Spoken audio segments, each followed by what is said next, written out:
So what's up with the? I know we kind of got off track. What's up with the beer stuff? It's 95 is Michelob Ultra. Is this the lightest calorie beer, or do they have? It's not really a statistic I keep track of, but I would imagine it is one of them. Yeah. I feel like all the American light beers pretty much taste the same. Yeah. Subtly different. Yeah, I'm not a fan in the long run of a light beer. Like, it's nice to just have a little light beer here, but my best beer ever in my life was coming back from Iraq. We landed in I know part of it was coming back, but it's also that I think it's because you're coming back from a desert. A dry, hot desert with very little water. Yeah. No, we had water. We were gives you the runs. Drinking a lot of. No, we had bottled water. And it gave you the runs. Yeah, I knew that story. Yeah, that is a story I gotta tell. But so we land in the terminal in Ireland, and it's like 2 or 3 in the morning, and there's nobody there. It's completely empty. They blocked it out because we all have weapons and stuff. They're not gonna let civilians into the. Oh, you fly into a traditional civilian airport? Yeah, with all your weapons. Yeah. Okay. Yeah, so it's completely, but it's a civilian airport, but it's because I don't think we have any American military bases in Ireland, right? No Air Force bases or anything, but for some reason we landed there. Okay. So we landed in the terminal. They let us out for like an hour and a half or something to have a little break because we've been in the plane forever, and it's like super loaded down. So we have to stop every like 1,000 miles or something like that. And so we're hanging out, and we're like, it's empty. Everything's shut down. And then I feel like it was what are those John Woo movies where the door opens and the doves come flying out or whatever. It was like the door opens and doves beer comes flying out on wings. No, but it was like one of those things where there was like light in the backdrop and stuff, and the guy comes out with the cart and he had the little Irish hat on. Oh, legitimate with a beer cart. Oh, it's a legit beer cart, yeah. So he legit comes out with the beer cart and he goes, "Oh, you chaps care for a pint?" And I was like, "Yes, like this is the best." And That's everybody lines up, and I mean these are like legit. I mean these are massive glasses, man. I mean they're like super tall, and so. I had 2 of them, and first time having alcohol. You know the effects when you're on an airplane and you have alcohol. Alcohol is magnified. Oh my god! And so I had 2 of these giant, dark ass, thick, creamy Guinnesses from Ireland. Yeah. And God, it tasted so thick and delicious and creamy, and so that's what she said. Yeah, that's right. And so I had 2 of them. Everybody on the plane, not a soul was awake. The entire flight from Ireland all the way to Maine. We landed in Maine, and the entire flight, no one was awake. We passed out drunk. Was this a beer cart? Like, was it a can, or they just had a freaking like keg in there and had Guinness on tap? He had kegs. He had kegs of this Guinness on tap. And he was coming out of the draft or whatever, right? That's legit. Into the glasses. Oh my God. Literally a pint of beer. That's amazing. Yeah. Okay. Yeah. So that was, for me, that's like such a special story because it's like coming back from deployment, having a delicious beer. I'd never had dark beer like that before. Really? Never from like a European country, never from like dark, thick. Guinness from over there hits different from here. Oh, yeah. So I hear at least. Oh, it does. It's good here. Like if you go to like the Londoner or some Irish pub, it's completely different when it's draft. Like they've got the nitrogenated cans and bottles, but it's nothing similar. Oh, yeah. And I heard that Guinness in the UK is much different and so much better than the stuff we get here. Yeah. Which makes sense. Yeah, well, you don't export your best stuff. You export the decent stuff. And I have a story about beer, too. So I think I may have told you this before. Probably so. But we had gone out to a friend's wedding in Golden, Colorado, because he went to Colorado School of Mines, became a geologist and geophysicist and all that stuff, right? So it's me and my buddy, actually a couple of friends. One of them has a wife, Jason's wife, and another friend from high school. And so, hold on, I need to edit this story somewhat. Okay, so long story short, my buddy OJ, right, up throughout college / slightly after college, I would always be like the mom and remind OJ, oh, hey, we got this, go to sleep early, blah, blah, blah, blah, right? Trying to be the responsible one. And, we had been out of college. And I'm like, dude, we're adults. We can take care of our own schedule and be responsible for ourselves. So the previous night before we fly out, because the wedding, I think, was on a Saturday, and we had like an early morning flight out to Colorado. So obviously you gain an hour when you go back to Colorado from Texas. And so early morning flight. Friday, we had been going out to a few bars or something like that, and we went back to the apartment. And this was OJ's apartment. OJ used to live with Hunter and Warren. And so I think it was probably around 10:30, 11 o'clock at night. I'm like, all right, retiring, heading home. We got an early morning flight that's at like 5 or 6 o'clock in the morning. OJ, go to sleep. I'm not going to call you in the morning to wake you up. You're an adult. And as I'm leaving, I see him getting ready. And I'm like, dude, what are you doing? He's like, oh, I've got some other friends that are at the bar down the street. I'm just going to go for like a drink. I know we've got an early morning flight. I got my alarm set. Great. Really? You're going to go out to the bar? All right. Again, I'm not going to call you to remind you. Yeah, I'll see you at the airport, early in the morning. So fast forward next morning, wake up, look at my phone. I'm like, should I kind of tempted to call him just to check to see if he's awake or whatever, right? I was like, no. I told him. He assured me everything was going to be kosher. Get to the airport, see my buddy Jason, his wife Meredith there. Oh, there comes Tom, another high school buddy. We all check in. We're standing there, waiting. It's getting closer and closer to boarding time, and we haven't gone through security because we were waiting for OJ. Should we call him? No. He said he'll be on his way. We'll just wait a couple more minutes. Well, man, the security is decently long, even though for an early morning flight. Let's just go ahead and go through security. Maybe he's at the gate or whatever, right? So we text him, no response. Go through security, get to the gate. Still no sign of OJ. Okay, now it's boarding. So I'm like, okay, what's going on? He hasn't responded to text messages. Let me call him. Ring. Hello? Shut your face. Damn it. Shut it. You're walking through security. He's like, no, I just woke up. You're fuck off. You're kidding me. Kidding with me, right? There's no way. Yeah, I stayed out a little late. I slept through my alarm. Shit.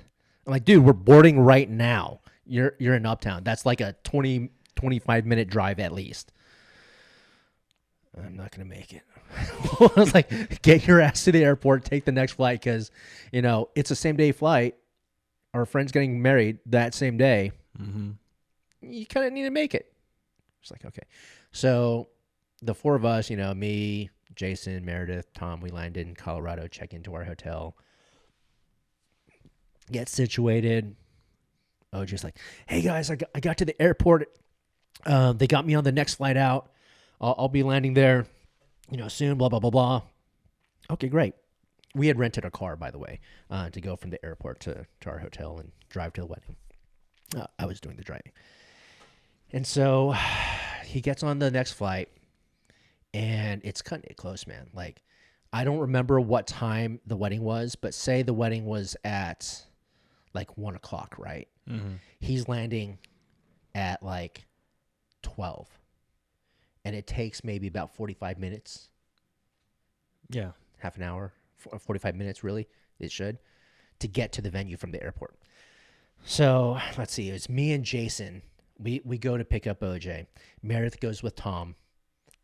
Goes to the wedding venue first, right? We drop him off. And we get to the airport. OJ hits the ground running. He sprints in the car. He's like, I'm here. Okay, got my bags. Didn't check anything in, just carry on. Boom. Get in the car. We race. We're hauling ass to the venue. Now, quick side note. For some reason, California used to make fun of Texas because next to our highways, we have streets running parallel, and we call them service roads. You've experienced this, right? Yeah.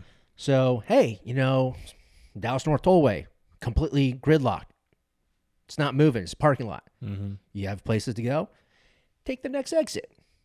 Take an alternative route. Sure. Take the service road and go the same direction, or find somewhere else. Well, California, I guess, is of a different mindset where you just have long ass highways, and if you're going in a direction, that's your only best bet. Maybe there's another highway further down that you can go, but there's no way to get off once you're on. You're screwed. Colorado is similar in this area, at least. So we get onto the highway. We're blazing down the road. Well, let me see. I don't think I had an iPhone back then. So our GPS was a GPS that's in the car, like one of those Garmin type of things, right? And it's kind of lagging. Miss your turn. Rerouting. This is the longest run-on story about beer that has nothing to do with beer. Sorry. FYI. Okay. let me get to the point. I was really hoping. I'm like, he's going to bring up beer at some point. There will be beer. I'll get to the point eventually. But it is kind of a funny build-up as to why the beer.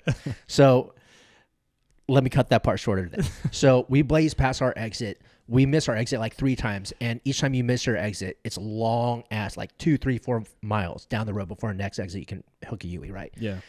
And we only had 15 minutes to spare. I'm like, shit, I missed it again. That was my fault. GPS wasn't updating. It was some obscure exit. So I just cut down the grass in the median in between in the highway. I was like, fuck it. So we get there. California Highway Patrol, we found the guy. Right. Luckily, it wasn't California. I thought you said it was California. No. California was similar to Colorado, where it's just a long stretch. Right. No service roads, no ways. All right, Colorado Highway Patrol, we got your guy. Yeah. I think there's a statute of limitations. Nope, we got him. So we pull up to the wedding venue. Granted, it was only 10 minutes late, right? Yeah. They're walking out. Everybody from the wedding. Walking out? Walking out from the... Like it's over? Like Yep. And Jason's wife is like, you assholes, you missed it. I'm like, how, like, wow. I'm impressed. They're super punctual, by the way, because it was supposed to start at, say, 1 o'clock. Yeah. We get there 1:10. Usually, most weddings is like first 5-10 minutes. People are just getting situated. Then it's kind of no. They were on point. And so she's like, you asshole, just come back to the hotel, come back to the hotel. We'll go to the reception, whatever, right? So we're like, well, we already messed up for the ceremony. We're going to get early to the reception. So we go straight there. No one's there. And we call, it's like, where's everyone for the reception? It's not until the evening. Okay. Huh. Well, we're in Golden, Colorado. Let's go hit up a bar. Here we go. So Meredith had gone back with Tom preemptively because we didn't have in a separate car because with OJ and all the luggage, we didn't have room for them. Bro, get to the beer. I'm getting to it. Jesus. So she goes to the hotel with Tom, and we decide to pull over at a pub. Okay. Here's the beer. And so... Finally! There's a reason for this. All right. Why I had to give that press. Right. So keep in mind, this entire time, Meredith's fuming because she has to be there by herself without her husband, and we missed the wedding. She's pissed off, right? Yeah. And so we're like, well, we've got a few hours. Let's go to the bar and drink some beers, right? Yeah. The bar is like 2-minute walk from the hotel. So we sit down. We're like, hey, bartender, what's a good beer to have? We're not in Golden often or really ever. There has to be something local that's the good stuff, right? He's like, actually, Coors makes this specific type of beer. Don't remember what it's called, but it's not even sold outside of Golden, Colorado. It's only sold exclusively here. And it's some ultra premium, like delicious stuff, right? So we're like, oh, hell yeah. Let's get 3 pints of that. You don't remember what it's called? Or Not at all. He doesn't. Okay. Yeah. I don't remember what it's called. Yeah. And so it's one of those things where, like, if you have some beers from Europe, they have like a 3-stage pour or something like that, or a multi-stage pour. Yeah. Where, excuse me, where you pour a little bit, then you kind of let the foam settle and everything, and you pour a little bit. This was a 10-minute pour. Jesus. Okay. So, and it's from tap. So he's like, and then it just like Was it a settles. nitro? Was it a nitro? It's not tap? a nitro beer. Because No, that takes a long ass it's not. time. It wasn't a nitro. Okay. But it had a thick foam, almost as if it could be, because nitro beer has the carbonation is very subtle. Mm-hmm. This was more carbonated than that. And so, he's pouring it, and it's like you see it slowly go up, and we're like, "It's gonna be good, right?" I mean, for a 10-minute pour, it better damn well be good. And so finally, he brings in the golden lager, and it's like, oh, it looks beautiful. We smell it. It smells amazing. You can smell the hops, the grain, so fragrant. Coors Light, no, not Coors Light. Coors produced product. We take a sip. We're like, oh. All our worries just go away. It's delicious. Is that it's good, huh? crisp. It's refreshing, flavorful. And we're like, this is amazing. Jason gets a text message. Jason, where are you? We're back at the hotel. You need to come back now. His wife, Meredith. Oh, yeah, we're on the way. 2 minutes later. I'm not kidding, Jason. Get your asses back here now. Y'all left me alone. And you already missed the ceremony. Get back to the hotel now. Okay, yeah. We're almost there. No, You're sitting at the bar. You The three just of us. got your bar. Yeah, we just got this 10-minute pour. We're enjoying our beer. Oh, jeez. 30 seconds a minute later. Seriously, I'm not kidding. Get back here now. So OJ, Jason, and I look at each other. We only had like a couple sips, right? So a pint, delicious. And we're like, well. Chug. We're like, all right. Down it. Boom. Oh, no. Couple seconds. Gone. Bartender turns around. Gives us the most bewildered look. She's like, almost like a look of betrayal. It's like, this isn't something you chug like Michelob Ultra, Coors Light, right? Yeah. You're not shotgunning this 10-minute pour beer. He's like, with pain in his voice, like, do you want another? I'm like, no, his wife is calling us back, and so that was a delicious beer, probably one of the best beers that I've had, that I had to chug. So that was so Jesus, man. So we finally arriving at this best beer story where all you did was chug it. You didn't even get to enjoy it. We had to chug it because Meredith was with one of our other friends, and she wasn't happy that we missed the ceremony and left her alone, and so had to chug. I felt so bad because it was a 10-minute pour. This bartender put his full effort in making it absolutely wonderful, and we chugged it. It's kind of unfortunate. And since then, I've never had it before. Never had it again. What do you like in? Where have you been in Colorado that you like to go? Well, Colorado, I've been all to the major areas. You know where I go every year, but, when we were kids, my first time skiing was in Keystone. That was really cool because we went with a family friend. We road trip from Dallas. And I remember, is the mountain called Keystone or is the city called Keystone or whatever? We were at Keystone. Yeah. And I remember they had nighttime skiing, which is super cool. And then when we were older, I think in middle school, maybe high school, we went to Vail Beaver Creek, super touristy. Back then, it was not as populated, so still busy, but not crazy like today. And then more recently, as an adult, postgraduate, and everything, we've been going to Pagosa Springs every year. Okay, I haven't been there. Yeah, I like. This summer, I just did. A few places, but we stopped in Breckenridge in the summer, and they have like a roller coaster. It goes all around the mountain. Is it like on the ski slopes? Like they take it out when it's ski season, or it stays there? No, nothing like that. So it's off to the side. So it's not a dedicated slope. It's just off to the side, but it's like a legit roller coaster. It cranks you all the way up to the top, and then it lets you go. The difference is that it's a one-man luge, basically. Oh, yeah. Okay, I've seen those before. Yeah, and then it's like you have a brake handle on it, and I'm like, what the fuck is it? I'm not going to brake. Yeah. I'm not trying to go slow on this thing. And so you just push that lever down all the way so it breaks completely off, and then you just haul ass down the mountain, and it whips you around. And Those are super all over the cool. place. Yeah. JMO, he went on a Euro trip, backpacking trip through Europe. I think this is either in college or right after college, probably during college. And one of his buddies in Eastern Europe, they went on one of those similar one-man luge type of things, right? Yeah. And he's like, same thing. I'm not going to use the brake. The brakes are for pussies, whatever. I'm a guy. Watch it, right? It's there for good reason in Europe because it's not as necessarily safe as the U.S., right? And they're going down, zipping down the mountain, and he sees his friend like hit this tight curve and just flies off the luge and just like tumbles down the side. Like the whole car flies off? No, he flies off the does? cart. Yeah. Oh, shit. Because the G's were so significant that he damn. just flies off. Yeah, that doesn't meet any kind of safety standard anywhere. No. They're like, there's a brake there for a reason. Jeez. So. Yeah, if you don't use the brake, then I guess you are going flying. Yeah, but I think the ones in the U.S., it should be fine, right?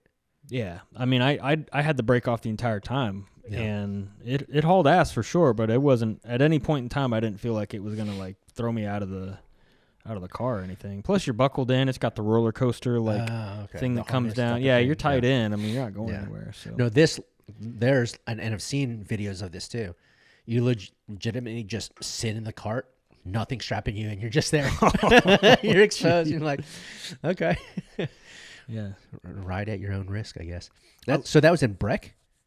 Yeah, that was Breckenridge. Okay. Breckenridge Resort. Dude, I got to say, out of the whole experience at Breckenridge, it was really frustrating just parking because I got the van and I'm driving and I'm with Olivia and we're driving for 30 minutes everywhere around the ski resort. There was nowhere for a van to park. Really? They have a parking garage that... An actual garage, okay. Well, like it's an actual garage, but there's nowhere for a van. Like it's the low clearance, so like a van with an air conditioner and the fan. It's not gonna get it can't, even without it, it still wouldn't have fit. It's too tall. It's like, I think it's 9 feet standard, and it's like those. Oh, hey, clearance 7'1" or 6'9" type of things. Yeah. It was. Okay. I think it was 7 or 8 feet, but the van natively is 9 feet, and then you add the air conditioner, and that's 10 feet basically. Yeah. So, they had the rooftop one, which this is the part that upset me, is they have the rooftop parking thing for the garage, so you can drive up to that roof thing. They had a low clearance thing for that. So we drove around for a half hour trying to park. What's the premise of that? Doesn't make sense, no. Because it's open air, right? Yeah, So it's like, oh, hey, you might hit nothing else besides this one sign. Right, exactly. The only thing to hit is the low clearance sign, but it prevents you. So I drove around. I called the Breckenridge Ski Resort. And I talked to the thing. It's a call center in some other country. And I asked them, where can I park with a tall vehicle? Yeah. And they're like, let me put you on hold, sir. And they put me on hold forever. And they get back on, and they're like, there's a thing down this highway. And it's like what they described. Truck stop. Yeah. I looked at it it was like a 20-minute drive. And I'm like, how am I going to walk from that thing to the resort, to the ski lift? And so I was like, so ultimately, I parked in a 5-minute parking, like a loading zone thing. Did you get a ticket? No, I didn't. We were there for like 3 hours, but there was nowhere to park. Huh. We drove around looking forever. There was nowhere to park. I asked the valet people. They're like, we don't park vans or anything. I'm like, well, where can I park, guys? Or a dock, a loading thing, a truck thing. Like, there's nowhere that I could park. That's super surprising because Colorado is typically camper friendly, super outdoor, crunchy. Yeah. And actually, like in Pagosa Springs, where we go skiing every year, used to go skiing every year, the mountain's called Wolf Creek. And they've got a huge, like multi-tiered parking lot. And it's all open air. So you get big vans, buses, whatever, no problem. So it blows my mind that a place like Breckenridge would not have van-friendly parking. There was a lot off to the side, maybe a few hundred yards away from the thing, and it had open air spots like ground level, but it said like no parking for Breckenridge, only for these residents or something. So it Oh was my like somebody gosh. lived in some Yeah. condos or something, and I was like, I don't want to mess with that because you park in someone's Yeah, spot. then you'll where get towed or something like that. Yeah, exactly. That's So I a was like, I nightmare. don't want to mess with that. So Yeah. anyway, that was the only downside. Everything else was a good time. What I like is those old ski towns in Colorado. Yeah, Like, that's essentially what Pagosa is like, man. yeah, well, what I'm thinking is like old. I'm sorry, not ski towns. Old mining towns, like old Okay. Colorado mining towns. Yeah. So Minturn, if you go over there, Minteorn. Minturn. Okay. Yeah, so Minturn is a old mining town, and it's the kind of thing where there's like a little. It's along this little highway. There's a massive bridge that you go over, and you can see this massive gorge below you. And you drive over this bridge, and you go up into the mountains, and it's like much higher. The Vale, Vale is like, I want to say 8,000 feet, 9,000. Minturn's like almost 11,000 feet, and you're up there, and it's like the old lodge. They've got the restaurant with the guy and the guitar, and he's like, put your little hand in mine, da-da-da, and he's got the tip jar, and it's just like this old kind of crunchy thing, and Super vibey. yeah. But you look at the property prices, I was like, dude, I could totally live in a town like this. This is like the best place to live. And then I look at property prices, and like, Is it really that a expensive? small 2-bedroom house was like $1 million. I was like, you guys are out of your mind. I'm looking. It's super quaint. Yeah, it's awesome, dude. The climbing there is really good too. It's amazing rock. Kind of like that. Here, let me see this. Let me see. So, when you were in Colorado, did you go on? I don't know if off that picture, but yeah, it's Minturn's a dope something spot. like that? Yeah. Did you ever go by the $1 Million Highway? No, what's the? I think Is that's that what in it's called. Colorado? It's in Colorado. Yeah. What did they? It cost them $1 million. Cost them $1 million to build it. I think it was something like it's a $1 million view. I think so. It's just got like super scenic. Oh yeah, it costs $1 million a mile to build. The road winds and clings to the mountain, providing dramatic view at every turn. Part of the San Juan Skyway, Colorado Scenic Byway. Is that a lot for a highway? $1 million a mile? I don't know what it costs to build a road. It sounds like a lot. Yeah, well, I don't. But it's like built into the side of the mountain. Yeah. So I think pretty much all of it is just 2-lane highway. Oh, like one lane going lane one each way. Yeah. One lane each way. Yeah, that sucks. And a lot of it is, what do you call it? There's no guardrails. Oh, off the edge of the cliff. Yeah. There's no room. There's no emergency lane. Mm-hmm. Like the outer lane, which is going away from the city, from whatever town it's like Ouray or something like that. I'm probably mistaken. Whatever the town was, right? So, yeah, you're just completely exposed. So if you're on like in your van, you would feel like you're gonna fall into the gorge and down the mountain. Just lean into the other lane, Right? Man. Like, No, but there's people going both ways. Yeah. And so we had driven from Durango up there just to do a day trip. It took a few hours, right? And we drove it, and on the way down, towards this little village, whatever it was called, we were on the mountainside, so we're inside. Now, keep in mind, this is like during a ski trip, right? So there's some treachery to the roads. There's a little bit of ice, a little bit of snow. But it was during the daytime that we left, so no worries. We get down to the town, we explore. It's beautiful, like so beautiful. I think you'd love it. So next time you do a road trip. What's the name of the town again? I have to look what it's between Ouray and Silverton. Oh, okay. I've been to Silverton, but I'm pretty sure. I know the name of that rings a bell. The little town that we ended up was very similar to the town that you were describing. Yeah, Minturn's awesome because it was a mining town. They're not mining there anymore because they tapped it dry, and then not dry, but there's no more stuff to mine, gold or whatever. And so now it's just like a ski rock climbing town. Like, the rock up there is pretty nice. Where is it? Is it like granite or? Yeah, granite's common, but it's like schist, whatever that's called, something like that. And it's like a granite composite. So you've got granite mixed with like quartzite and a bunch of other random ites and different things. So yeah, it's a good mix because granite by itself is a little sketchy. Sketchy. Yeah. Especially when it gets glassed over. Yeah, exactly. So, just looking at your dog over here, he's just like, "Hey, I'm done visiting Paul. Yeah, what's up?" He's like, "Hey, man, I'm ready to go home now. Like, this is it." This was nice. He usually looks at me to go to bed around 9 o'clock or so. It's, oh, really? Yeah. It's not quite. Hey, Chester, it's not time yet. Go lay down. Look at his face. Yeah. Yeah, man. I love Colorado. It would be it'd be awesome to live over there for a bit. I did the airport thing. You remember I was doing the consulting, traveling. Oh yeah. The consulting Monday through Thursday type of travel schedule, right? So I'd land Thursday night in Denver International, and then hop in the van and then just go chill somewhere. But I didn't give it enough of a chance to like drive around because really from Thursday night to Sunday afternoon, I guess you could get some cycles in on stuff, but I just didn't do enough because I was exhausting. Well, I was wintering there, so there's no.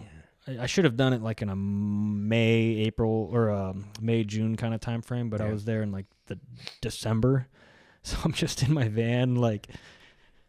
What is that called? It's jackhammering. Like, yeah, I'm just jackhammering in my bed. Like, like your whole who are you jackhammering in your bed?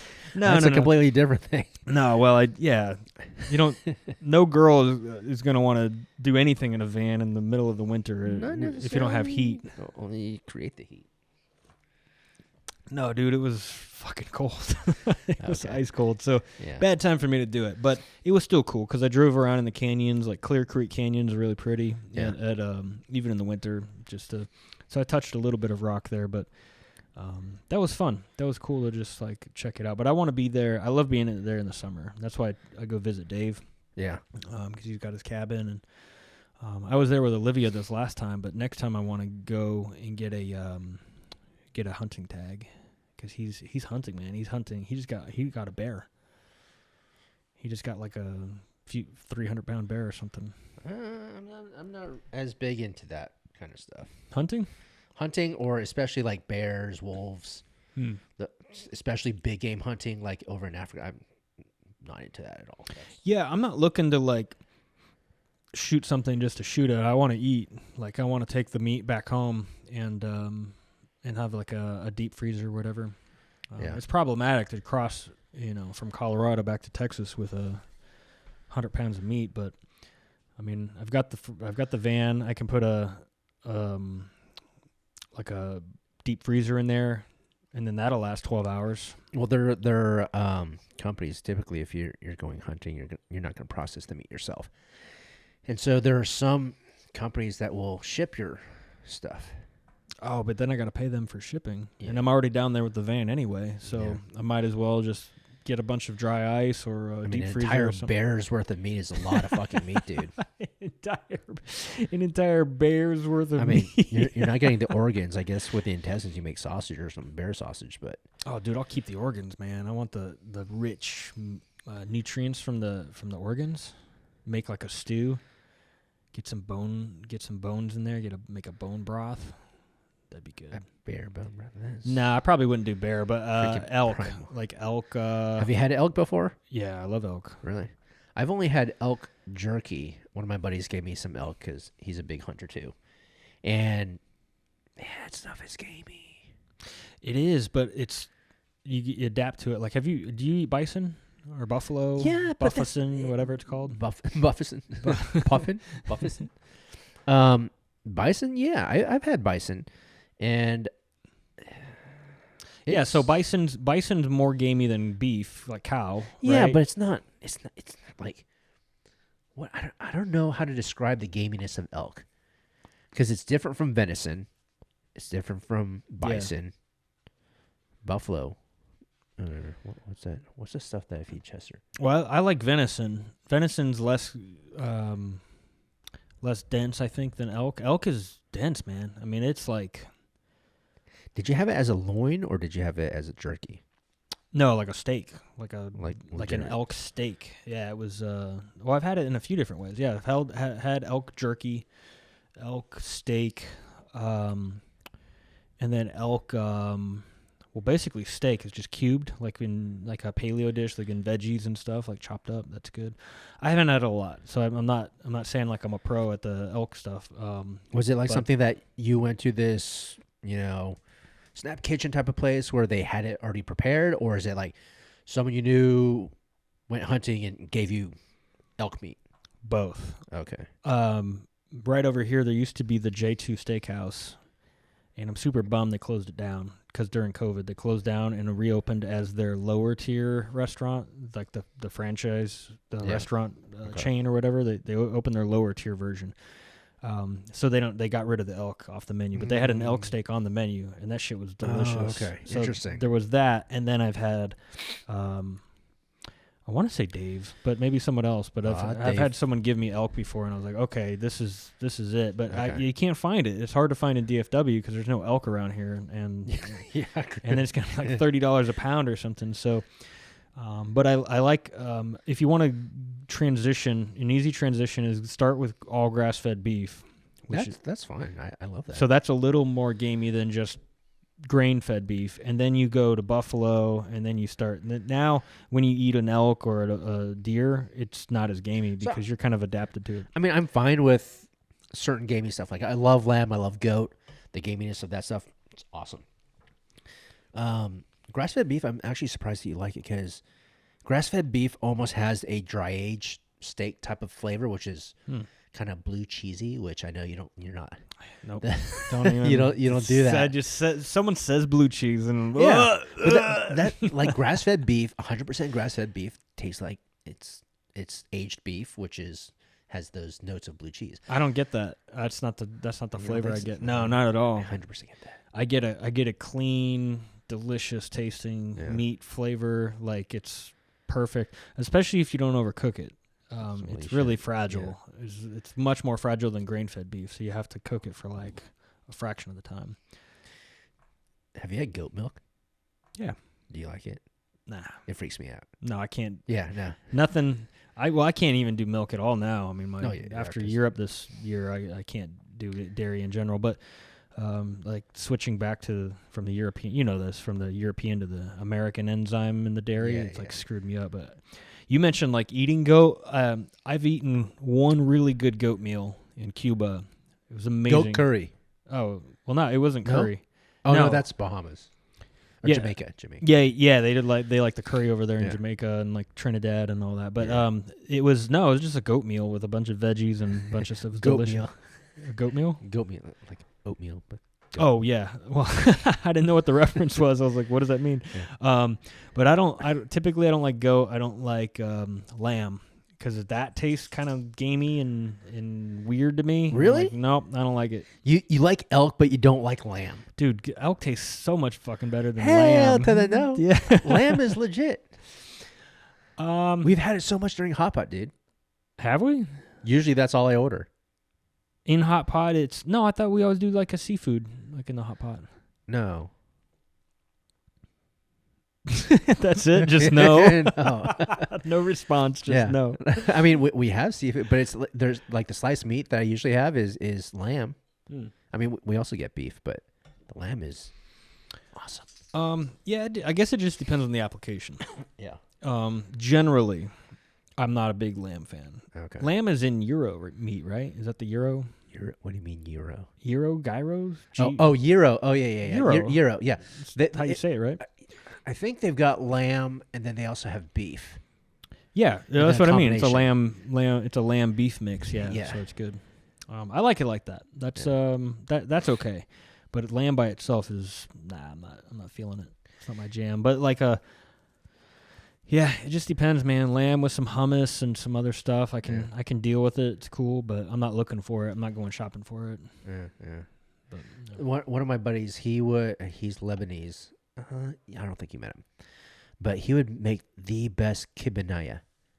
It's like this Lebanese ground lamb dish, and then they put some sort of spice and bulgur wheat in there, paprika, olive oil. So good. And then there's another version of it that doesn't have the bulgur wheat. It just has like the spices and salt, pepper, olive oil. Does he need to go out? I'm wondering that. So is there a way that we can like Yeah, we can this? pause. Yeah, let's we can pause definitely this pause for a second. So I'm gonna hit stop. He went out earlier, didn't he? No, I just took Anna because she's the one that is more likely to pee inside. All right. We'll pause. We'll come back. All right. That was a nice little break. Perfect spot for your sponsor. For my sponsor, when I take a leak, or when your dog takes a leak. It's like we're gonna take a little break, and here's a message from my sponsor. Yeah. Well, that's true, right? It's almost like if we take a break and then play a commercial, then it's almost like the viewer or the listener thinks that we're taking a break while this commercial plays. Yeah, right. But it's all edited. It's all edited in post anyway, so it's not like it's. Yeah, we could have taken a 1 hour break, and you guys have no idea. Or it could be a different day, or month. We put on the same clothes. It's been 2 weeks, guys. Oh shit! I forgot there's video. Yeah, they can totally see us. Yeah, it's definitely the same. Yeah, 5-10 minutes, whatever. Yeah. So, podcast is an interesting term that is relatively modern, right? Because it started with people doing just this, like speaking and talking about a certain thing, either just by themselves, telling stories, reading things, whatever, right? Yeah. And then they broadcast it. I think it was because the iPod, right? Yeah, that's 100% right. Yeah, because it started with the iPod, and then the Apple Play Store had podcasts. Exactly. That's where it started. Yeah. So, but it's interesting because it's like the term Kleenex, right? It's a type of tissue, but it's used universally now. And even though podcasts are no longer on an iPod because they don't exist. Yeah, iPods don't even exist anymore. They're on like iPhones. They're still on like iTunes and Spotify or, YouTube, whatever. But people are doing just like this, right? Where there's video version of a podcast. How come they don't call it like a vodcast or something like that, or vidcast? Just doesn't sound as good.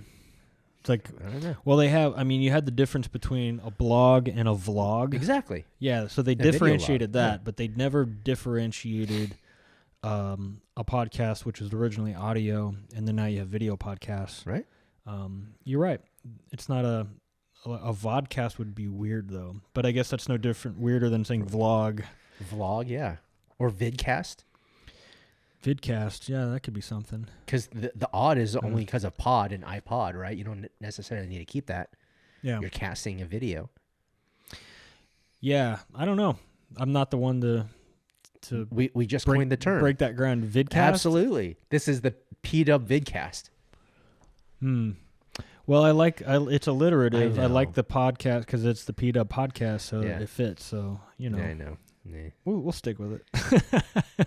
Because if I start coining a phrase that no one else uses, and then that's all in the algorithm and nobody finds it because no one's looking for vidcast or whatever. So P-Dub podcast, parentheses, vidcast.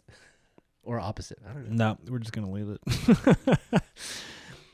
I like the idea, though. I like the idea of like formalizing like a permanent name for video stuff because there's not a lot of video podcasts out there. And this is, frankly, it's a lot of extra effort. Like if I just did audio on this thing, there'd be like a fraction of the amount of stuff on this table right now. It's a lot of effort. But because I think it's worth it. You take the same audio, clip out the video, and then that's your podcast, right? I mean, like very prominent video podcast like Joe Rogan's show, right? That's a video, but he also has a podcast.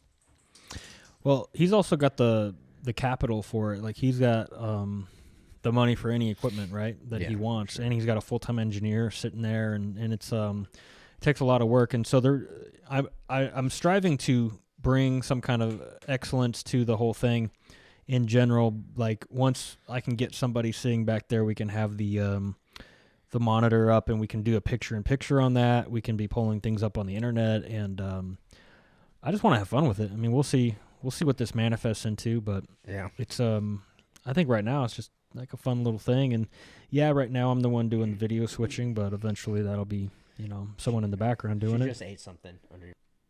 All right, back from break 2. Ben's busy putting eye drops in his eyes. It's so touching. The difference between the Roto red, green, and blue, Mm-hmm. I think it's just like the menthol level, maybe. This isn't as like shocking. Right. Yeah, that's the lower level one. I wanted the one that barely had the Yeah. hint. Let me see that. It barely had the hint of the menthol in it. The first time, was I the one that introduced you to those? It's not even menthol, actually. It's nafazoline polysorbate, Mm. and that's it. Nafazoline hydrochloride polysorbate 80. That's Hydrochloride. so it's not even menthol. Okay, because it doesn't feel cooling. It does not. No, it says cool on it, but it doesn't feel. It definitely says it's cool. It says cool on it. Yeah. Roto. I don't like their name. I know that's their name, but it sounds to me like a vacuum cleaner. Mm. Like the Roto. Get the Roto. It sucks all the dirt up. Whatever. It probably reminds you of. It's not a vacuum, but it was a plumbing service called Roto Rooter. Yeah. Well, I thought about that, but I'm thinking more Roto. I don't know. It just sounds like a machine, like some kind of old vacuum cleaner or a brand that makes blenders and toasters and stuff like that. Did I introduce you to the menthol cool eye drops? I think so. Yeah. Back when we would go to EDM shows. Yeah, we were going to EDM shows, and you were like, "Try this." Try and this. It's gonna. I'm rolling real hard, and I'm like, "Oh my god!" And my eyeballs in It love. feels amazing.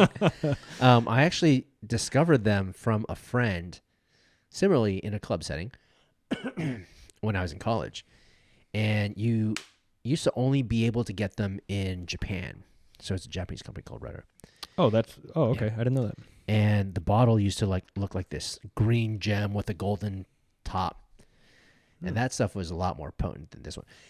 But I feel like the Americanized version, it's still not the same as the one we had in Japan. Like, it had the perfect amount of cooling nature to it. Yeah. The ones in the US, you've got the red, green, and blue.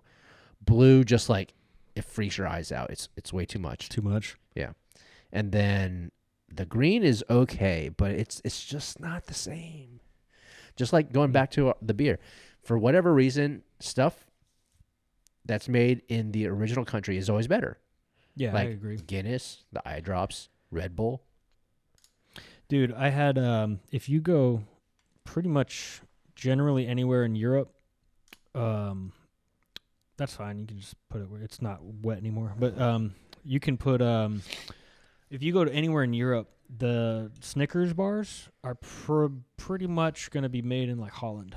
So is that a good thing or a bad thing? Oh, dude, it's amazing. Have you had a European Snickers bar? It's like Nope.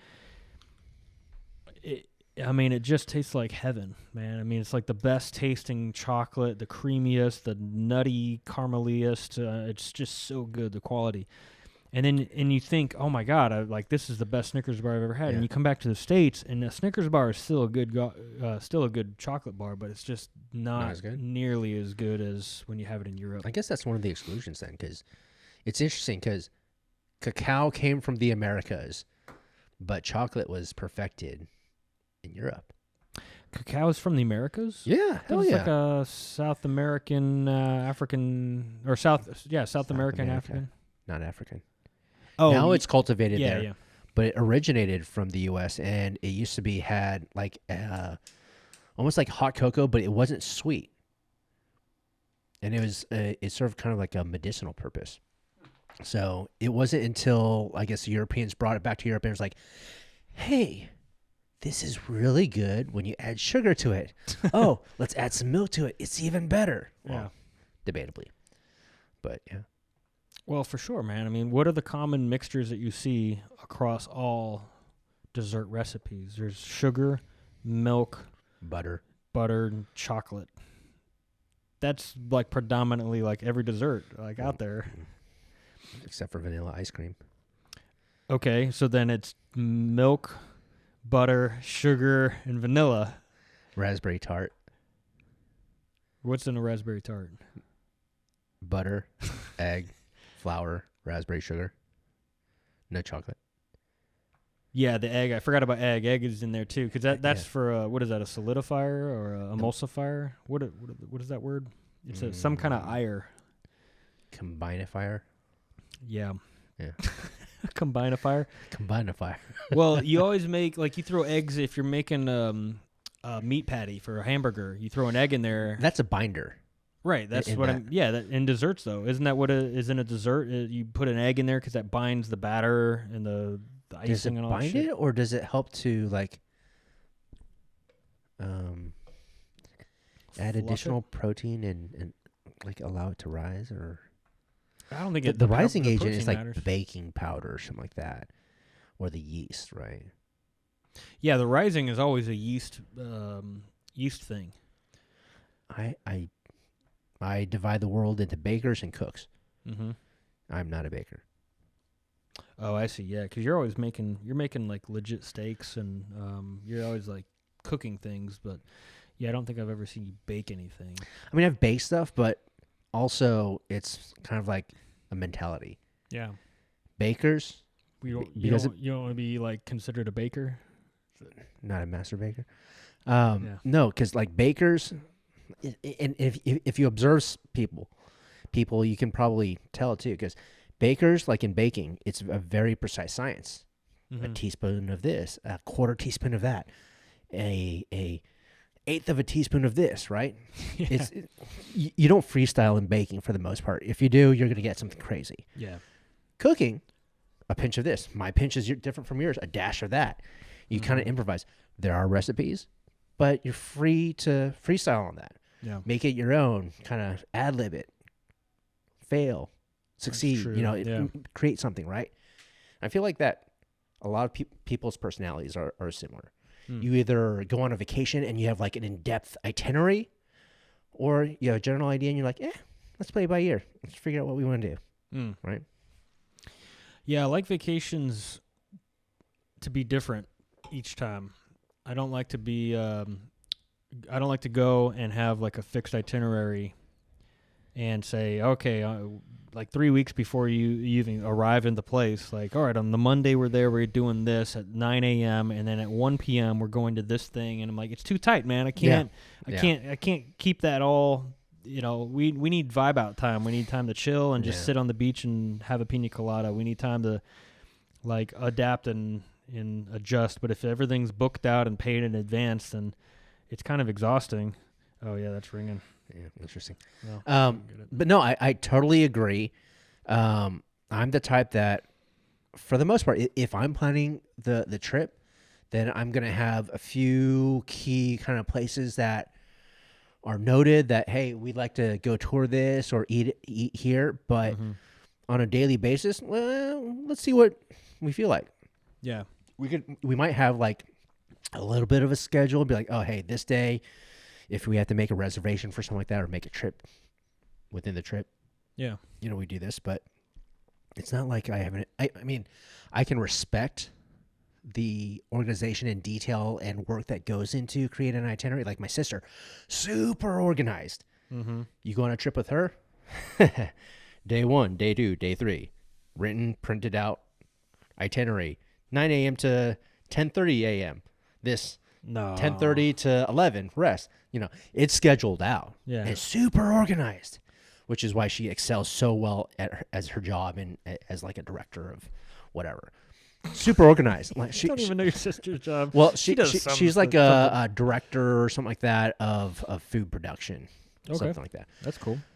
But you know, she has that person that's like super organized, super detail oriented, has to have everything laid out. I can respect it. Yeah. But you know, it's not my style of travel. Yeah. Luckily, it's not my wife's style of travel. It's not Sam's style either. Sure. I mean, case in point, we went to Seattle and Vancouver, right? And we're like, oh, hey, you know, she planned the trip. She booked it. She did everything, right? Bought the tickets, and I was like, so what are we doing? She's like, I don't know. I'm like, okay, do you have any restaurants that you want to? No. Okay, That's cool. Let's check it out. check it out. Let's go on Yelp, TripAdvisor, or whatever. Ask the concierge. I mean, that can go both horribly wrong or really well, Yeah. or somewhere in between. So you know, it was a good trip, but you know, it's a different mentality and approach to life, I think. Yeah. Well, it depends on the trip. Like if you're gonna go, I think like if I went to Rome, Yeah. I'd say okay. Again, I don't like being overbogged. I don't like getting bogged down on a vacation. But Yeah. there's 3 places that I gotta see. Colosseum, Right? Yeah. Right. Yeah. There's like, well, I don't have them in my mind, Yeah. but I'm just saying like, for instance. if I'm going for 7 days, Yeah. there are 3 guaranteed places I'm going to go. Yeah. And so I make sure that I hit up those 3 places. But and then I might look and see, okay, is there a Michelin restaurant nearby those Are you things? fancy, huh? Yeah, man. Well, I want to do one night Yeah. where we do like a ball out of control dinner, and we go to a Michelin restaurant and we just live it up and live at large. And then the rest of the time, dude, we can walk around and chill and whatever and adapt and just kind of adjust. But like for me, that's my perfect vacation is like there are things we have to accomplish. You're gonna go to Rome and not see the Colosseum for the first. It's almost like a wasted trip, right? Yeah, You there's have certain to do things you have to see. It's like you're not going to go to Paris and not see the Arc de Triomphe or the Eiffel Tower, right? Mm-hmm. But there's so much like even like Europe is a really like we love Asian food because we're Asian, and we often cater a lot of our trips around food and what we want to eat. But Europe is so cool because outside of the major cities is where a lot of character is seen. Sure. So like when we went to France for my friend's wedding, it was in Clermont-Ferrand. And then, no. We flew there. And then it was in a town called Thiers, which is just outside of there. And just driving around these small little towns, it's so cool. And then when we were doing a road trip through Spain, the little towns in between the major cities of Valencia, Barcelona, Madrid, San Sebastian, doing those little pit stops is like, hey, you know what? We have no idea what this town is, but let's park and get lost for a couple hours and just walk around the village. Yeah. And it's so cool. I remember there's this one time I think it was a town called Cuenca because I got this little pottery thing, Cuenca. And we pulled over. This is on a road trip that I took with my buddy OJ. And it was right after my friend Xavier's wedding. So funny enough, it was his wedding in France, in Thiers, that we went to. And he and his newly wife, we were like, hey, we're going to Spain. We're doing a road trip. Do you want to come with us? Like, sure, why not? We don't have a honeymoon planned immediately. So they amazingly came on a road. Like there was 4 other people that we met at their wedding that decided to come to Spain with us just on a whim. Super cool. So they came to Barcelona, and then Xavier and Amandine, me, and OJ and Kate, we did the road trip through the rest of Spain. And we pulled over in the small town called Cuenca. I had this little Nissan SUV or whatever, and we pulled up, parked in some tiny little space, and we just started walking through this little town. Cobblestone, everything, right? Amazing architecture that's been there for hundreds of years. Beautiful little town, right? And if you ever played or seen Assassin's Creed, where they have those little medieval villages, Yeah. it looked exactly like that. It felt like I was in a video game. Just so scenic, so beautiful. And as we're walking through these narrow corridors on the cobblestone, it's completely uneven, right? We start hearing this enchanting sound just echoing through the corridors and the alleyways. And I'm like, what is that? It's just kind of like off in the distance, and it's growing and it's growing. It sounds like a violin or something that's just like wafting across the wind, right? And as we continue to explore, indigestion from your last meal. Huh? Never mind. I said indigestion from your last meal. Yeah. And so as we're walking through these alleys and corridors, the sound gets louder and louder. The music gets louder and louder until it opens up into this tiny little courtyard almost, right? And there's a guy in front of a church just going to town on an electric violin. Oh, sweet. And I'm like, I think that's where we coined the term, this is so Spain. Mm-hmm. And TISE. TIS. This is so TISS. This is so Spain. And so, like, there's all these miscellaneous type of experiences that you can have just by getting lost in a little town without adhering to an itinerary and just letting fate take you wherever that you otherwise wouldn't get to experience. And it's so cool that we were able to experience that, especially with our group of friends. Yeah. Is one of those core memories, Mm-hmm. But yeah, the adventuring into essentially like the unknown. That's very much like for me in line of with like what life is about. Yeah. And so I've been. You're right. Some of the best times I've had in traveling is when I ended up in a place I didn't expect. I went to Morocco in 2013. Okay. We're doing a military co-training thing with the Moroccan military, and that's interesting. yeah, it was pretty cool. There's a whole story about that, but that's not the focus of this. So we had a couple of days of liberty. You get like some days off basically, and so we're there for 3 weeks. And so they're like, "Yeah, we'll give you a couple of days to go chill or something." So I had my job, which was driving around to do a bunch of stuff anyway. So I was kind of cruising around. So I got to meet locals. I got to try the local food, which a lot of dudes didn't get to do that. And so they're stuck on the base doing stuff every day. And is tagine big over there? Or is that what it's called? Or yeah, tagine. Tagine, those clay pot. Yeah, the clay pot thing. Yeah. It's amazing. I had camel tagine. Was it camel's toe? No, that better not be tagine. Camel's hump. That better not be tagine. That's just That's vagine. Yeah. Yeah, I like my camel toe clean. No tagine in there. But it was chicken tagine is the shit, man, because the chicken's been stewing in there for like 9 hours with the carrots and the peas and the potatoes and stuff, and everything just dissolves in your mouth when you eat it. It's so fucking good. But the point is, we ended up in this town called Tagazout. So we're in the capital. We leave the capital. It's about I don't remember, 1 hour drive or something. We get out. It's along the coast. It's a surf and fish town. So it's just like you described. Like you end up in this small village, and it's like in some kind of like game or a movie you see or something. Like it's just this pristine. That I have these pictures I can show you. It has these like corridors with these tight, narrow corridors where it's like only a couple people can fit shoulder to shoulder, and that's the street, the alleyway. Oh, wow. And it's like blue and orange and red houses and just this really cool, vibrant coloring. And then it's set on the coast on these cliffs that are kind of not cliffs, but like these hillsides that look down, and then the beach.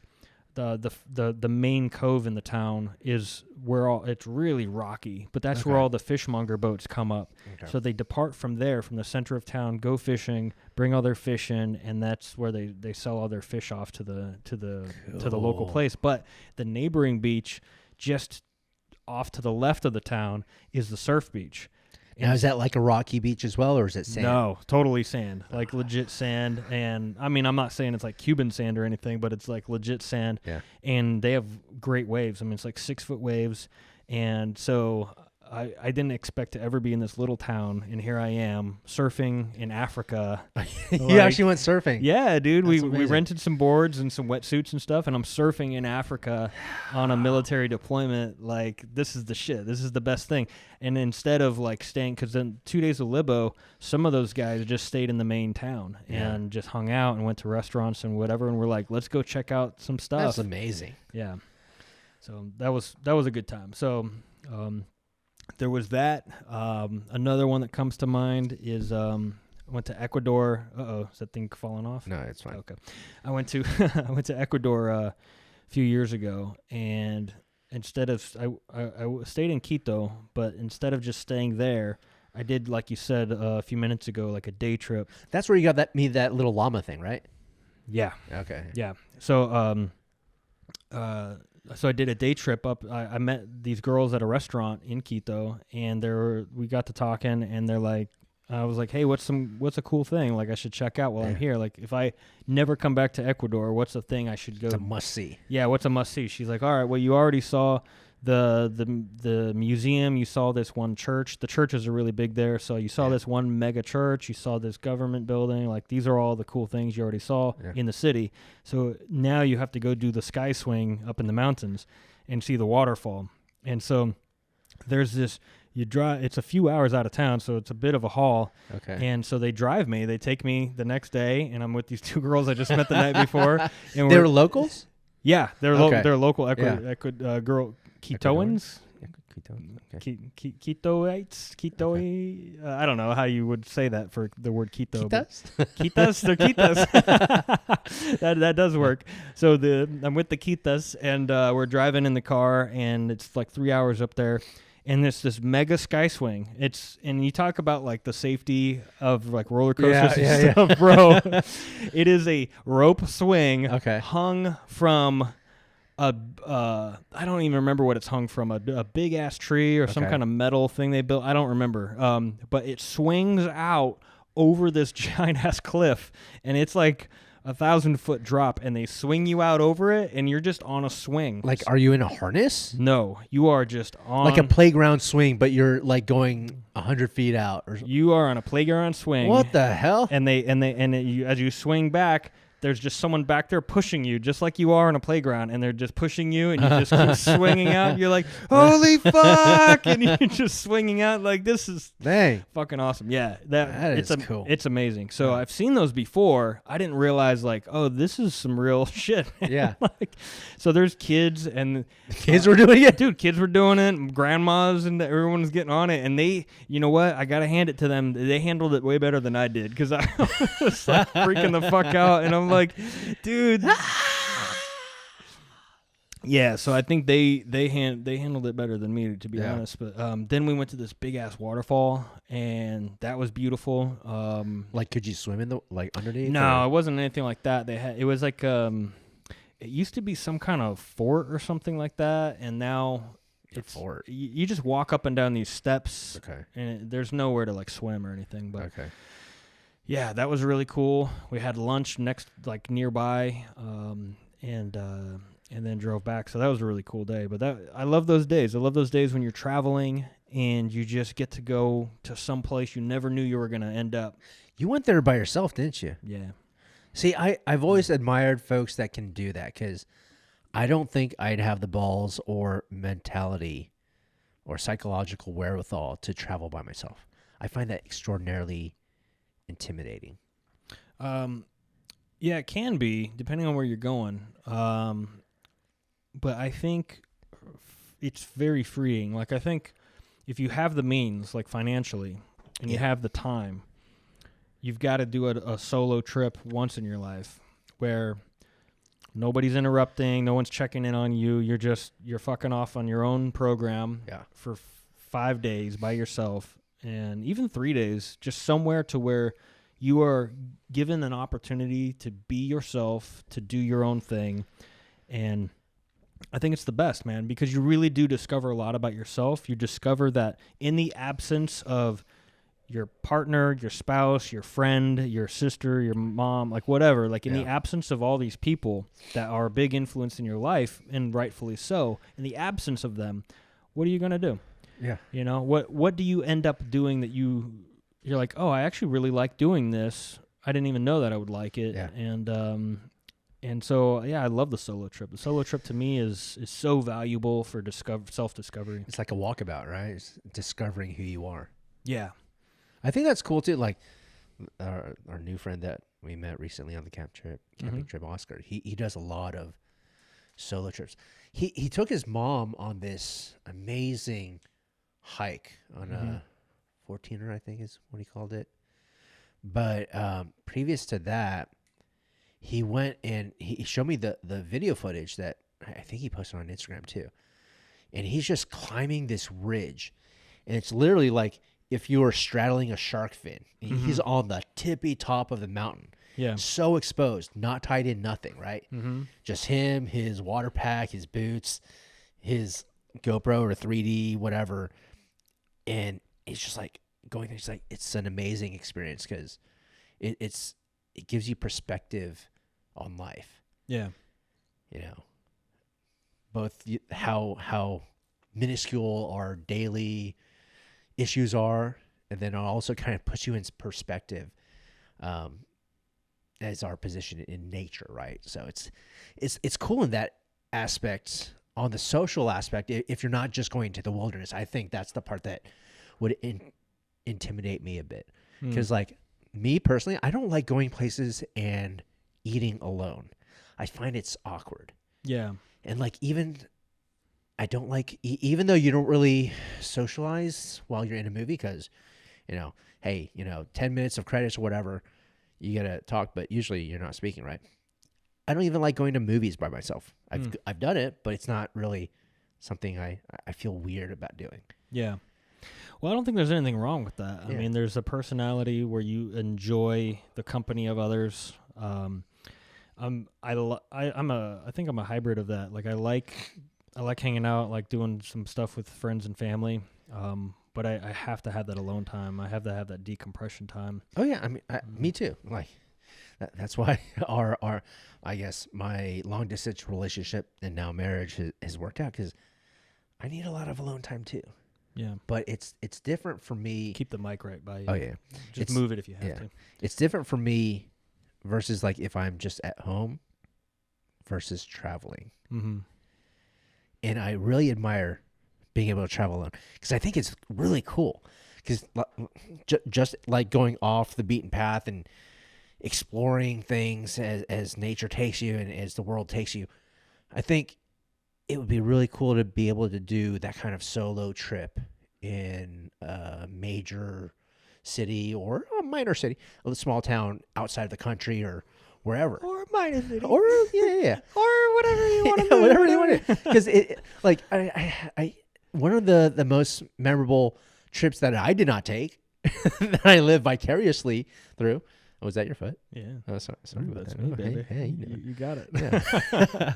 But was a trip that OJ took, because he and his family went to Japan, and they traveled all throughout, his parents, his brother and sister. And then afterwards, he was like, I'm going to stay for another couple weeks or whatever the time was, and just backpack through Japan. Yeah. He doesn't speak Japanese. Japanese don't speak English. Well, yeah. Yeah.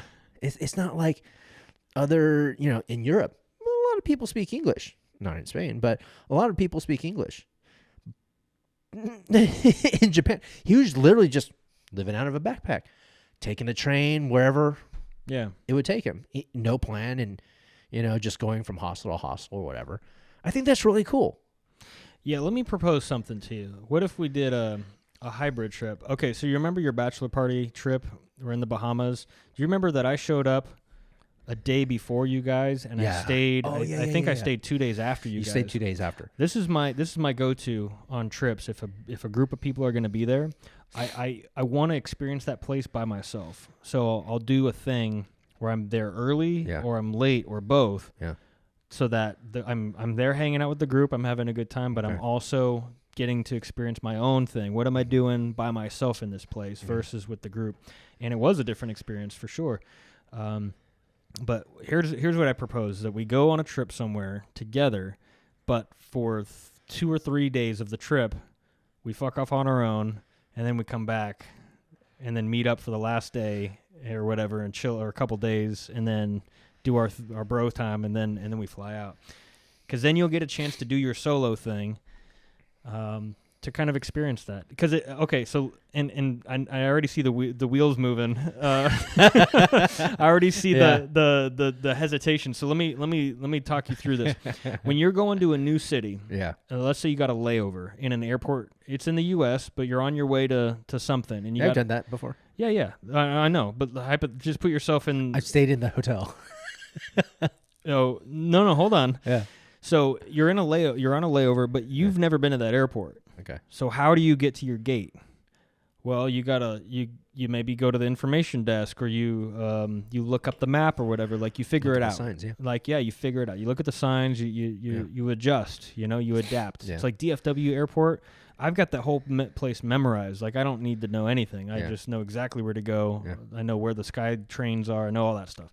I know the shortcut for people to drop you off. Instead of going down, they're supposed to go up to the arrival side, but that's the better place to drop people off. Yeah. Anyway, so it's just how it is, man. So it's like if you're in a new place, in the United States, you're going to do the same thing in that airport that you would if, like, when you're saying OJ's in Japan, you just figure it out. And there's nothing Oh yeah. terrifying about it. So that's what I'm proposing to you is, like, you get the solo time, but it's still a guy trip. We still do, some fun stuff. It could be interesting. It would. It would definitely be. 1,000%. Yeah. It's one of those things where it would be good to get out of my comfort zone. Mm-hmm. Well, that's the whole point of it. Yeah. That is the point, is that you want to get out of your comfort zone. Yeah. It's like, I'm so comfortable in my life now. How can I learn something new about myself I didn't know before? Yeah. If I'm repeating the same comforting habits, there's nothing new for me to learn unless I put myself into a new situation, unless I put myself into a new landscape, terrain, culture, ecosystem, something different that forces me to exhibit behavior that I've never had the chance to exhibit before. It makes sense because I don't know why. As I got older, I'm less social and perhaps more reclusive. But if I think about it, Grumpy old man. I know, right? Grumpy old man. It's terrible. It's terrible. I'm making sounds when I get up. It's just but like more diarrhea than you used to have before. no, my bowels are pretty good there. All right. But just because I didn't have that Iraqi water from the all right, I'll Saints. speak for myself. Yeah, I've been poisoned. Yeah. But no, like, come to think of it, growing up through high school, college, right? I was always thrust into new situations, new people, new environments, and it was more of a regular occurrence, right? High school, always played tennis, and mom was super mom, always had, in the age of limited internet research and everything's researched through books that you get at Barnes & Noble or whatever, right? She always had a program for me, at least. I don't know about my sister, but for me, she always had a program. So either I was at a tennis camp in Dallas all summer long, or I would go to Stanford for a couple week or a month long tennis camp, or went to Columbia University for a month for a program, and then even going to out of state for college. I'm being put into new environments where it's really interesting and fun and dynamic to get to know the environment and new people. So I don't know why, as I got older, I stopped putting myself out there in that regards. I don't know what happened. Yeah, well, it sounds like you had somebody kind of She would push me, making the initiative Yeah, for exactly. you Yeah. when you were a kid, and that's great. That's what parents are supposed to do. Yeah. Your mom's awesome that way. I think, like you said, though, as you get older, settling into you what I'm get comfortable. Yeah, you get settled into your Yeah. comfort zone, and Yeah. I think that's the challenge. Is like, I hear a statistic, and I can't validate this, but I hear that a big percentage of 20-year full career veteran military guys, like a big percentage of them die within 10 years after they retire of the Really? of their career. Yeah, That's because pretty- like not like 70% or something, but just like a bigger percentage than you would think, and you're like, oh, that's weird. Why is that? And there's a speculation that, well, they're so used to, like, for all those decades being highly utilized and highly needed, and if they don't dive into something else after that, then they kind of atrophy, like an emotional, mental atrophy. Yeah, They're no longer needed. And this isn't just, you see this in military people, but like elderly people, like 70 plus. Yeah. I see you pushing my feet over there. If you're like 70 plus, then if they're not exercising, if they don't have some kind of activity or stimulating their mind. Yeah, for sure. Yeah, exactly. So without that kind of stimulation for anybody, then it leads to an early death. And so I think that right now we're in that phase. It's like in that 40 hub, like you're going to be 40 soon. I'm 41. Yeah. And it's like we have to, I hear the dog shaking. We have to maintain constant discovery, constant new experiences, constantly learning, constantly adapting, and being stressing our body Yeah. physically, stressing our mind Yeah. in healthy ways. Learning new things, Yeah. experiencing new things. Yeah, absolutely. Yeah, I think it's that's necessary, man. Yeah, and so I think, we have seasons where it's like, hey, I just need to chill out for a while. Yeah. Hey, I'm just going to do my thing, or Yeah. I need a break, whatever. That's fine. But I think ultimately the goal should always be, for me at least, I feel like I always need to be striving to acquire new experiences. Yeah. And if I don't acquire new experiences, then I feel like I'm stuck, Yeah, essentially. no, that makes sense, and I think that's a good perspective as well, because I think as I have transitioned from like the student life to the adult quote unquote life, where you're worrying about your career and making money and being established and successful and all that stuff and being responsible, Yeah. my focus has changed due to responsibility, right? You have a certain amount of freedom as a student. Oh, for sure. And so, Yeah. I mean, it's crazy because when you think about that time, when you're a student, you're just like, oh, let me get through this semester. Let me get through this year. I want to be an adult already and start working. Then you're going to have all of the freedom that you want. Yeah, but you have a lot of obligations and responsibilities. And once you're financially stable, then you get more freedom to travel should you choose to do so. Let me interrupt here because students have so much fucking freedom. Oh, yeah. They have so much chill time. You go to school from like 10 to 2 o'clock. Yeah. Or something, or 9 to 1, or But that's like a world. 4 hours. Yeah, but they act like it's so stressful. For them, yes, it is because they're young, they haven't lived through it, but they don't know how easy it's like a preschool kid, like, oh my God, I got all this. You don't have anything going on. You're just right. learning to draw, make macaroni shitty art, like, and take a nap, like, right? Yeah. But go ahead. I didn't mean to. No, cut you off. that's 100% what it is. It's like, no matter what stage in life, you're always going to have stresses, and it's relative to your experience at that point and responsibilities. But I think it's important to have conversations with yourself or with friends or loved ones in this type of manner to kind of do a little gut check, In what way? What are we checking? Just like, hey, what are you doing with your life? Are you stimulating yourself mentally and satisfying all the itches, or are you focusing on one part and allowing life's woes to distract you and dominate your attention? Yeah, that's very true. Because that's unhealthy. Yeah. And part of the reason why I got into the career previously that I'm in is because, like I mentioned before, a conversation with my cousin, who was an amazing salesman at one of the largest energy companies in the U.S. And hearing about the woes and struggles and successes of climbing a corporate ladder, right? Mm-hmm. You become that CEO that makes tens of millions, not hundreds of millions of dollars, right? But at what sacrifice?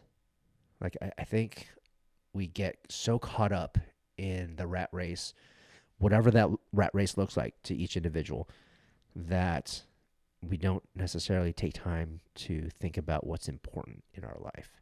Yeah. So, well, that's absolutely true, man. I think people need to recognize. I've had a tumultuous year. I think that I for a minute there I didn't recognize that I need to be doing what I think is just fun. Just need to enjoy my life. And I think if you pursue ultimately the things that you really enjoy, then it'll work out, because people will see when you truly are passionate about what you do. Like, let's take the CEO executive. Like, there are people out there that truly enjoy that. They're so passionate about Absolutely. it. They seek after it. They pursue it. They study it. They take classes. They get coaches to help them. They get speech writers and people. They're really into it, and that's their thing. Yeah. And so they get into it. They have public relations people, and they're like super into that whole world of being an executive and winning at the top. That's a rare person, though. It's not everybody's wired for that. Yeah.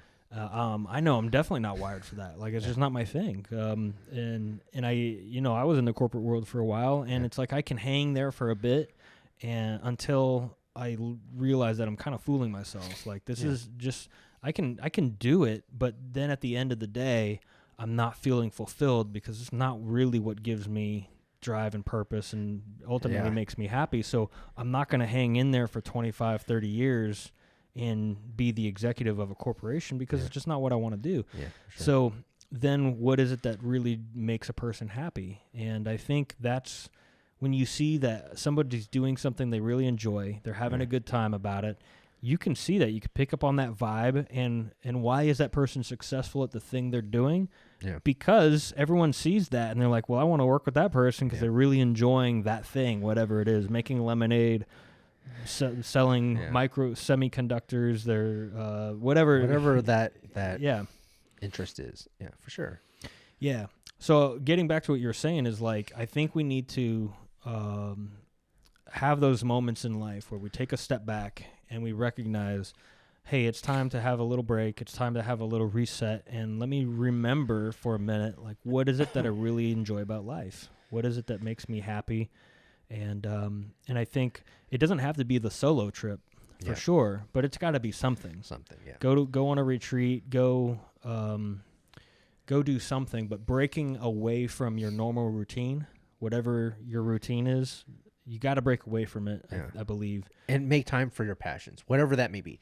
Yeah. If your passions are whatever your career is in, that's even better, right? But if I mean, unfortunate part of life, we do need money to live and enjoy the luxuries of housing and food and water and all that stuff, right? Yeah. So, nothing against people or situations where you're working. And obviously this kind of conversation is one of privilege, and not everybody has that kind of privilege that, life requires money, unfortunately, and you have to earn it. And, depending on what career path or job that you're working, sometimes you don't have the luxury of pursuing your passions, which is unfortunate. But hopefully you find something that you can be passionate about, that you have time for in your life, whether that's your kids or family or whatever, right? Mm-hmm. So I think I mean, again, it's a conversation of the privileged, which is kind of shitty to say. I don't know. I mean, because we're sitting here in a studio and we got lights and equipment and we're just taking our evening. But what is it? It's Tuesday night. Yeah. We're just chilling out. I think anybody in any country, in any situation, can have the same conversation. They can have the same conversation, but whether or not you can implement the luxury of pursuing your passion, that's a different thing, right? Yeah. Well, I can't speak for everyone's situation, right? Yeah. But I know that my time in the corporate world made me some good money. Yeah. And I was able to save a lot of money. Oh shit. My bad. Breaking microphones. But what I think is that because of that time where I busted my ass in the corporate world and made good money, that allowed me afforded me the time to start a company and kind of navigate and branch out on my own and navigate and figure out like starting the business, kind of fueling that dream of doing the nonprofit, making this startup, like with the PDub podcast, like doing a bunch of different things and kind of pursuing and actually really just kind of feeling things out.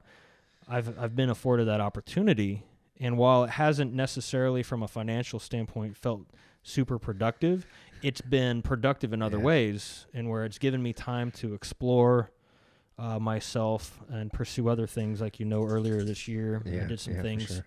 So I wouldn't have had that chance if I was stuck at a desk. True. So I think you've got seasons. There is a season where you toil your ass off, and then there's other seasons where you just kind of rest and vibe out and maybe do a little self-searching, soul-searching, that kind of stuff. Yeah, man. So I feel like there's seasons for everything. So if a person's like in a maybe what the media might call like an underprivileged situation, maybe they didn't have a successful stint in a corporate thing or something like, there's still a way for them to start doing the things they love. The point is like just start in some way. Yeah, that's a good point. One way or another. It's a slow build. Things don't happen overnight. And it's consistency, right? Yeah. whether that's building career, health, learning a new trade, learning a new skill. Mm-hmm. It's all about that consistency because little by little, you make a lot of progress, right? Yeah. More time. So, no, that makes sense. I'm sorry. Like that shirt, pew pew motherfuckers. I still think that's amazing. Yeah. Yeah, I can't believe that I found it. Yeah. Yeah. I got lucky. Pew pew motherfuckers. I almost feel like that should be on the podcast like logo somewhere because that's just amazing. Yeah, whoever made this shirt needs to recognize. Are you that sure? I like, came up with this shit they years ago. tapped into your subconscious. They're like, hey, we saw Paul's dream, 15 years ago or whatever. 15 years ago. It was that was 2018, 2019. Oh, was that when you created that song? Yeah, we were coming back from a show, one of the many. That's I don't right. remember. Yeah. I was coming back from a show, and I was just coming up with some beatbox thing. Yeah. And it was That's right. pew pew motherfucker. No, I thought about it. That's what it is. I thought about it earlier in the day. Yeah. And then I told you about it that night. And I was like, hey, I had this idea about like That's hilarious. some EDM song that has pew pew motherfuckers. And then Yeah, that's right. somehow Yeah. it ends up on a shirt, and I was like, what the fuck? That's my idea. It's such a random thing. Cat dual wielding. Yeah, who would have even thought that could be a duplicate thought? Like someone Yeah. else could have that same thought of it's not like I own it or anything, but it's What if at that time, because that book that's called the Secret, right? yeah. Sending wavelengths through the ethos. What if at that same time suddenly that person received that same idea and thus was the genesis of this T-shirt? Do you is that a thing you read that in the book, or do you actually subscribe to that belief that ideas are floating around out there? So it's a loaded question because I like to believe that the energy you project does attract this similar energy, which makes sense. To implement that, if you're in a depressed state or a happy state, it's Tony Robbins, change your levels, right? It's challenging to do, but I do think that what your focus is on, that's what you attract. So yes, in a sense. I did read that in The Lost Symbol. Then years later, when I went to the Tony Robbins Power from Within type of seminar, similar sentiments were expressed. And I think it's true. And as far as thoughts and things like that, maybe. I mean, I'm with Sam for a reason, right? Whether that's ordained by God or fate or whatever. We have a similar mentality, right? And sorry if I'm breathing heavily into this. I've had a few beers. So no. I'm like, I don't know if this is my thought process or the beers that's causing me to breathe at this. No, bring the mic at your chin. Because I hear myself breathe. Yeah, just pull that thing straight down. This part? No, the big arm. Big one. Right there. Yeah, just pull it down. Pull it down. Yeah, you want the mic at your chin. Talk over the top of the mic. Does that work? Yeah. You can hear me? Okay. Yeah, bring it up just like a half. Like angle it up? Yeah, perfect. Does that work? Okay. Yeah, that's good. Yeah. So now all your pop, that'll float over the top. Pew pew motherfuckers. Yeah. Pew pew pew pew. P-Dub podcast. Pew pew motherfuckers. Yeah, that is a few beers talking. Yeah. So, but where was it? I think you were talking about Sam. No. So it was weird. We were at our house. Yeah, we were at our house, and we were trying to figure out what we wanted to eat for dinner. And she was doing something, I think, on the stove, maybe preparing the dog's food or something like that, or cleaning something up. And I was... This feels like another beer story. No, it's much shorter. And I was at the kitchen counter, and we were just going back and forth, hey, what should we eat for dinner? Yeah. And suddenly, I'm like, yeah, that sounds good. Neither of us said anything before that. She's like, what sounds good? I'm like, yeah, let's go to Gwigwi. We haven't brought. We need to bring you to this another Korean barbecue place. Gui? Korean barbecue? Yeah. Gui In was town? Yeah. Okay. It's in that same old Denton Center where we had that chicken takalbi, the chicken grilled thing that was spicy. We had it one time and it was really good, but overwhelming in flavor, and Okay. we never went back. So that place closed. Yeah. Now it's Gui. Let's check it out. And so she's like, "What? What'd you say?" It's like Gui. It's like, that's weird. Literally, like that thought just popped in my head, and then a millisecond afterwards, you said, "Yeah, that sounds good." I was like, suddenly it just popped in my head, and it was that same wavelength thing going on, man. Oh, that's cool. It was like she was 2 feet away from me, and I don't know, because of all of the different restaurants we could have possibly thought, she thinks that, boom, yeah, sounds good. Yeah. Weird, right? Yeah, that's very weird. It's kind of cool though. Yeah. Well, you hear about that from like married couples or people that have been together a long time or something that you just kind of vibe out. Finish each other's sandwiches. Yeah, sandwiches. Well, you know what that's from? Yeah. No, what is that from? That's from Frozen. Oh, they say finish each other's sandwiches instead of finish each other's sandwiches. That's what I was gonna say. Cheeks again. Oh, instead of sentences. I don't remember that. Yeah, I do remember my daughter singing the Frozen song to me. like the "Do you want to build a snowman?" Let it go. Oh God. Yeah. I feel like every parent had to suffer through that. No, I wasn't suffering. I remember I was doing a video call with her. Her mom put her on. They were in the car, and her mom put her on. She said, "Oh, Olivia wants to sing a song to you." So she sang "Let It Go, Let It Go" to me. Yeah, it was the cutest thing ever. It was great. My niece and nephew both, and other niece and nephews, they all sing it just incessantly over and over again. Yeah. Over and over again. Yeah, well, we had that growing up too. I called the golden age of I don't know what they call it, but it's like the golden age of animation. You had the Lion King, Aladdin, Little Mermaid. Hell yes. Yeah. And the little cassette tapes with A and B side. You're telling me we didn't sing? Oh, hell yeah. Aladdin 8,000 times a day. My memory is not very good now for whatever reason. But back when I was a kid, I knew lyrics much better than I do now. Like my sister and I, literally, we had Aladdin and what was it? Lion King on cassette tape. Mm-hmm. And we would just play that over and over again. And we'd be singing the genie song when he's in the cave. Like, never had a friend like never me. had a friend yeah, like me. That's. I knew every word. It's like listening to once and then suddenly I know everything. Yeah. Yeah, we were singing it over and over again. So I guess we were equally annoying, but I feel like that was better music. No, man, it's just totally it seems better. Like, yeah, of course, our music is always better than anyone else's music. But guess what? Our parents thought the same thing about their shit. Like it was, they thought it was the best. But yeah. So I do like to go back and listen to some older stuff. We were talking earlier. Was that yesterday or today about the '60s music? Oh yeah, today. But I think you said it was it 60. Yeah.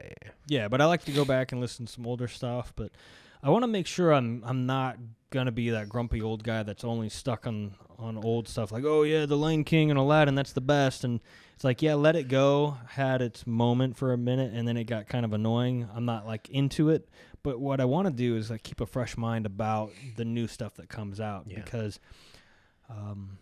Another generation is attaching themselves to this material and this content. Yeah. And so I think the best way for me to understand them, and I'm thinking about being a dad, right? I got a daughter, like she's attaching herself to certain things within pop culture and everything. So for me to understand her, I think I have to also understand the stuff that she's watching. And instead of just looking at it and be like, oh, it's garbage, it's not as good as The Lion King or Aladdin, like I've got to say, well, why is it cool? Why is she into it? And try to understand that. I think that'll ultimately help me, find some kind of common ground or connection with her. I mean, Disney aside, they're interested because they watch a cartoon and it's fun and it's catchy and the songs are designed to be catchy, right? Of course. But when we're talking about music tunes. and the different genres and evolution of music, it kind of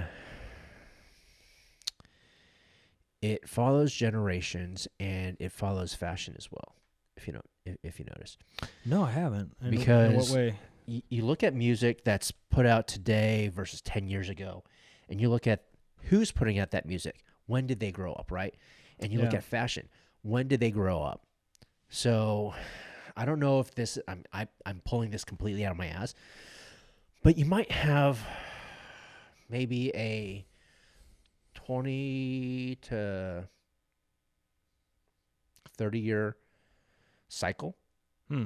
as I would call it, between trends in fashion and music. Okay. You have an example of So, like for a instance, period of time? yeah, if you're looking at fashion, right? People our age, they grew up in the 80s, 90s, right? And because, we're both born in the 80s. By the time we're 10 years old, it's like 90, 93, 91, whatever, right? And you're watching stuff that may or may not be reruns from the 80s, right? Because the 90s just passed the 80s, so you're influenced with those styles. And then as you grow older, then you have influences of the 90s. And then you age older to the point where you're past the collegiate educational years and you're getting into your career, for instance, in fashion. And you're pulling through nostalgia. And it both fashion and music is going to pull through. Like, nostalgia is going to have a huge impact on your creations, whether it's music or art, right? Mm-hmm.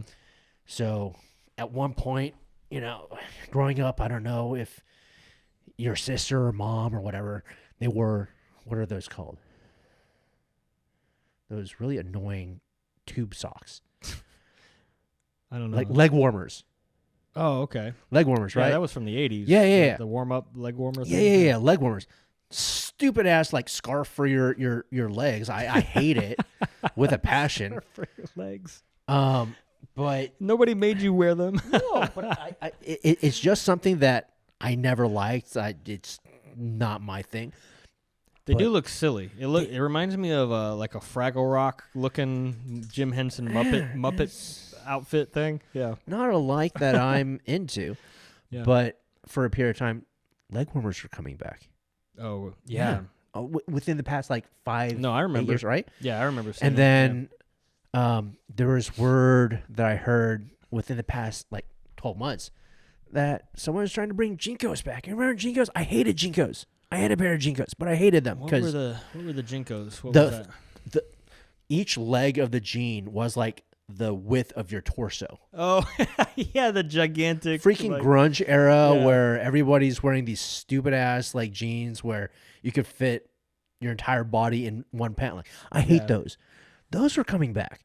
And then if you look at music, which I'm more of a fan of, kick back to nostalgia, Bruno Mars. You can clearly see the impact of Michael Jackson. Oh, 1,000%. Yeah. Or big brass band in their music. Yeah. Or like The Weeknd, right?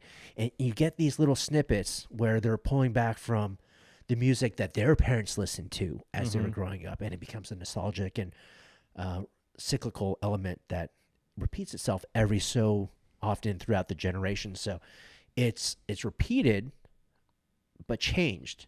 You have certain basic elements, tempos, beats, right? For instance, we were talking about K-pop earlier and how our friend Carla is going to be incorporating a K-pop dance into a studio. class into her dance studio. But, I was watching, what's his name?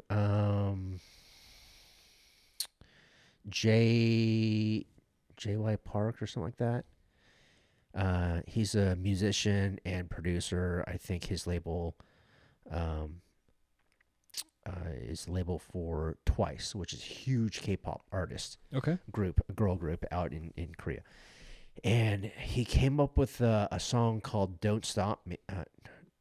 "Don't Stop Me," I think is what it's called. And then he also created his own song that he produced and sang and put out within the past like couple of years or something like that. But he was like, man, I'm really into the disco era right now. And disco has a very unique use of synthesizers, bells, a specific tempo, a beat, right? And he pulled inspiration from that and applied it to music to today. Yeah. It's modernized, but it's paying homage to history, Mm-hmm. musical history. And I think that's really cool too. Yeah. So you're saying, pulling from the 50s, the 60s, there's elements that are recycled depending on the genre, and they're pulling from that. And I think that's really cool to see. Yeah, absolutely. I mean, I think if you hear even like the latest EDM and stuff, like there's elements of big band and swing Yeah. in a lot of that, like big gigantic. They do a lot of that swing, Saxophone, big yeah. horns. There's a whole bunch of introduction of that. Yeah, absolutely, man. I think you want. I don't like this conversation about.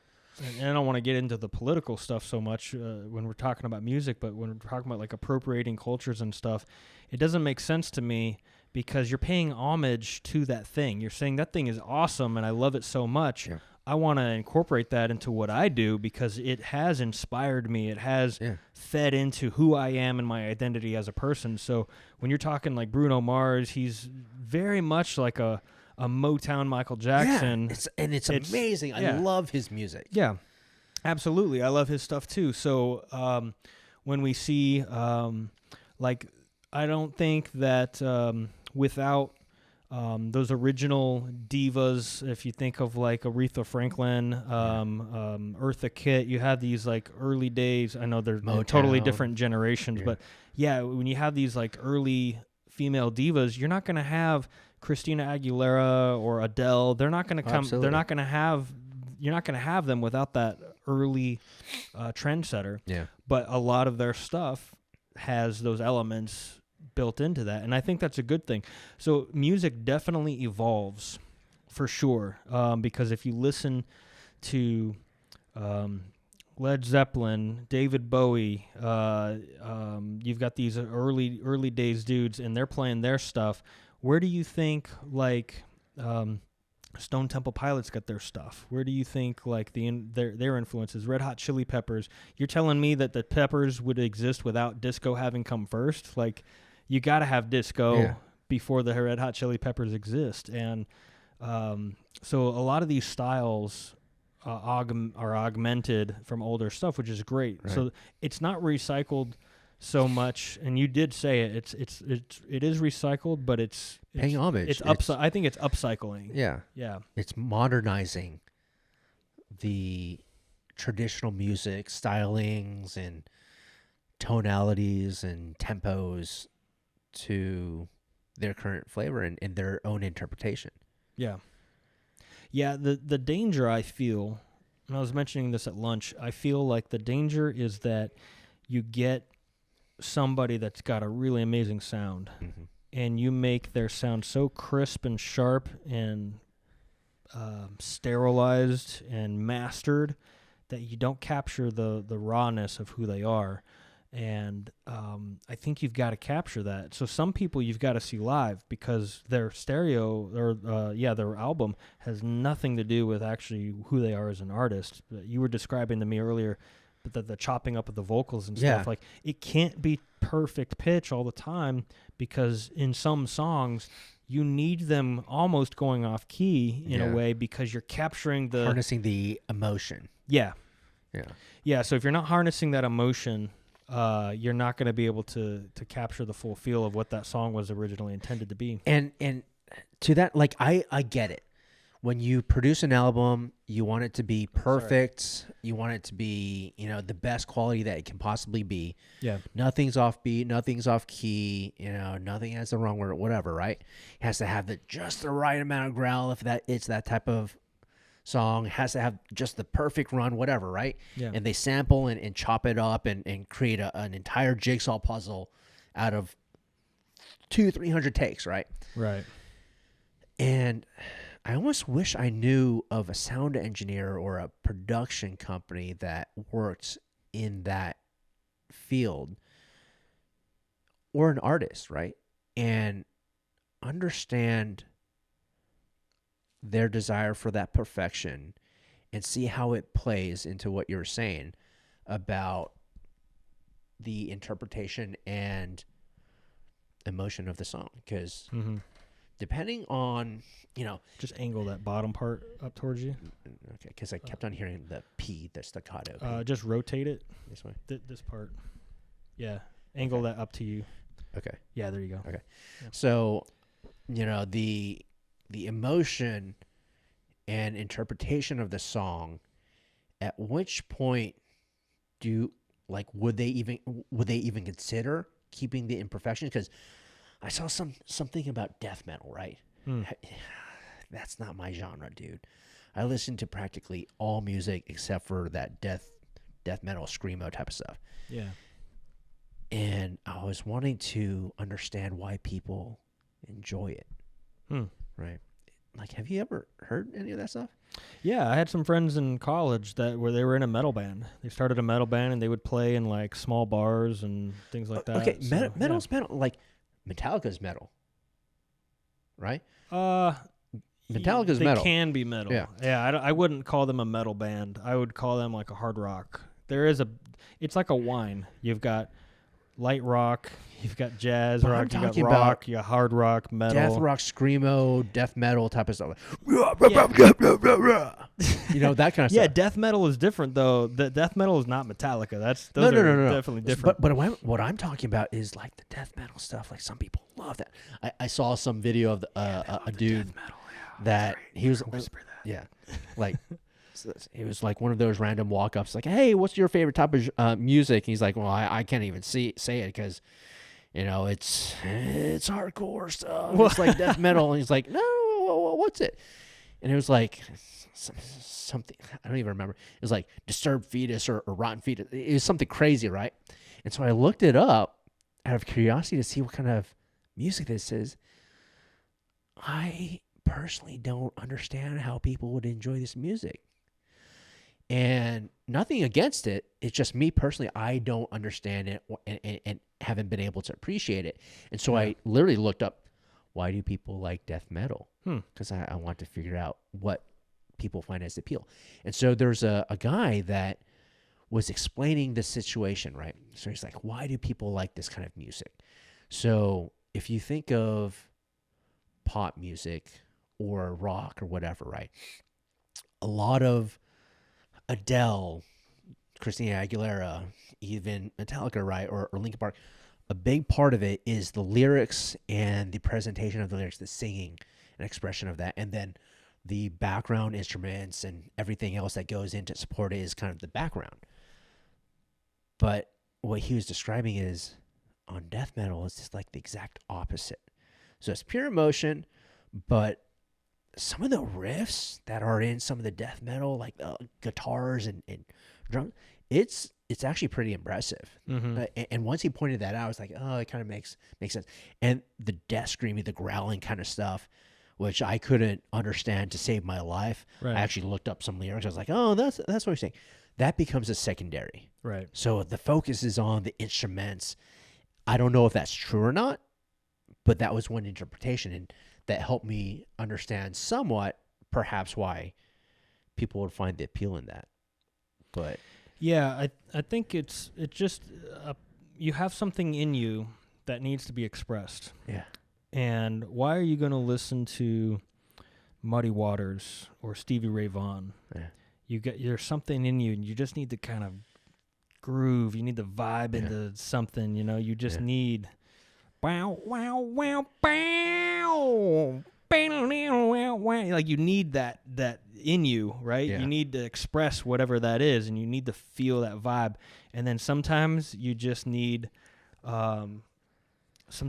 Magic Carpet Ride by Steppenwolf, and sometimes you need Paul Revere's Ride by the Beastie Boys. Sometimes I get it, because growing up, Linkin Park, that super emotional type of stuff, that got me through some dark shit, right? Yeah. And so I connect with that, and there's a lot of that kind of guttural scream that Chester does, and I get that. But I also relate to the lyrics. Wait, your dog? Huh? Your dog, Chester? No, Chester Bennington. Oh. Lead singer of is that Linkin what Park. you named Chester after? It so happened, again. Sorry, I didn't mean to get you off track. Taking it a dark place. Linkin Park, was very cathartic for me growing up Yeah. and everything. And it was that summer that Chester actually committed suicide. So I was pretty distraught after that. And it was a dark time. But at the same time, we had adopted this dog, Chester. And he came with that name. Oh, interesting. And I was like, that's good timing because Chester has been like amazing for me as well, emotionally, psychologically, and everything. Yeah. The dog, as well as the singer from Linkin Park. Right. So I was like, oh, it's kind of it works out. I mean, Anna, she came with the name Diana, Princess of blah blah blah blah. Whatever. What was Wonder Woman's official title? Diana, she's Princess of Diphtheria or not diphtheria? wait, not diphtheria. What is diphtheria? That's a disease. That's a disease. There's something like that, right? She's the princess. She's the princess of AIDS. Or a queen of whatever it is. The queen of the plague. It was whatever Wonder Woman was. Yeah. And I guess the breeder's daughter named her that. And I was like, I do not like the name Diana as a dog, and that's not going to stick. But right. She's 5 years old. Maybe she's accustomed to that name. She didn't know her name from her ass. She probably knew her ass more than her name. And so I was like, Anna, that's close enough to Diana, so it wouldn't confuse her. But yeah, I should have changed the name. But Chester, that was kind of like a godsend. But that's pretty cool, man. I didn't know that story, that he already had the name Chester, that it's like right around the same time of Chester from Linkin Park dying, that you got a dog named Chester. Yeah. Yeah. It's pretty cool. Do you feel like the music of Linkin Park, because there is a lot of emotional things going on in their music. It's quite angsty. Yeah. Yeah, definitely. And it's interesting you say that. So do you feel like maybe the music causes some of that angst, or is it something like you already had that going on and you were drawn to the music because it represented musically what you were feeling emotionally? The latter. So absolutely. I mean, you relate to things that you go through in your life, right? And whether that's music that helps you out through it because, as a teenager, you're depressed for whatever reason, and you're just like, oh, okay. Music throughout the ages. I mean, I can't imagine those posh, 1600s, Beethoven, whatever the case may be. That wasn't 1600s, was it? Whenever it was. Yeah, like Beethoven, and that was like the 1700s, right? Was it?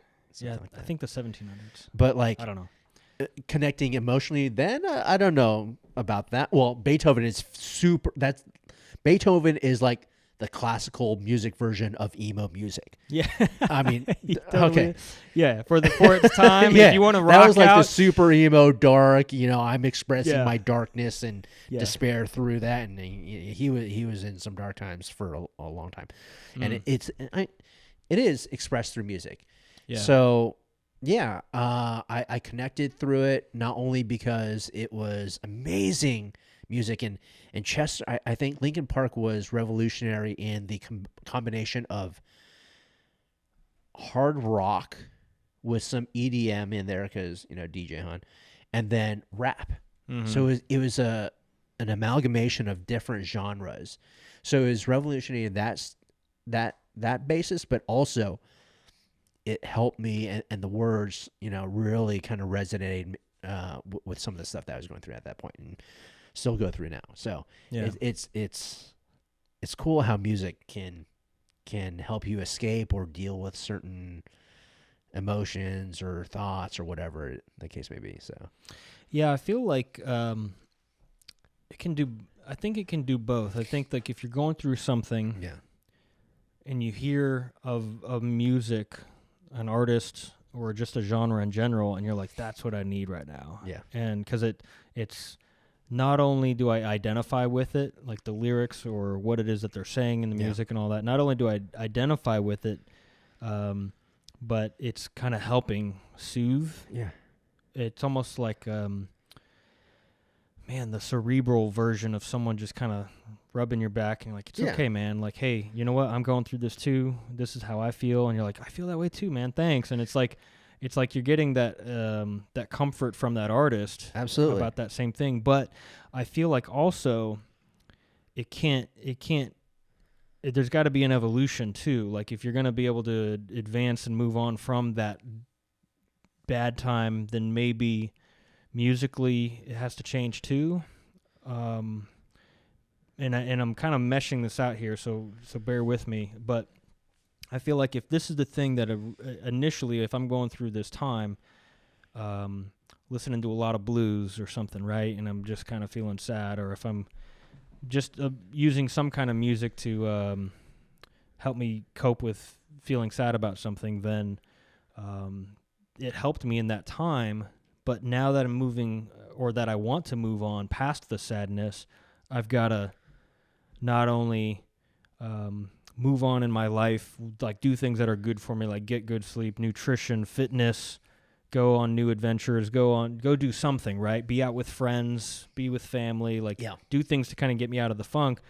The music, I think, should progress too, to represent this new thing that you're trying to do. Maybe you're not even there yet, but maybe get into music that's going to help you kind of like be happy. And so you're not necessarily forcing yourself to listen to corny, happy goofball shit, but I'm just saying, like, you're listening to something that's kind of a little more uplifting, I guess. Yeah, for sure. And it really depends on what music is to you, right?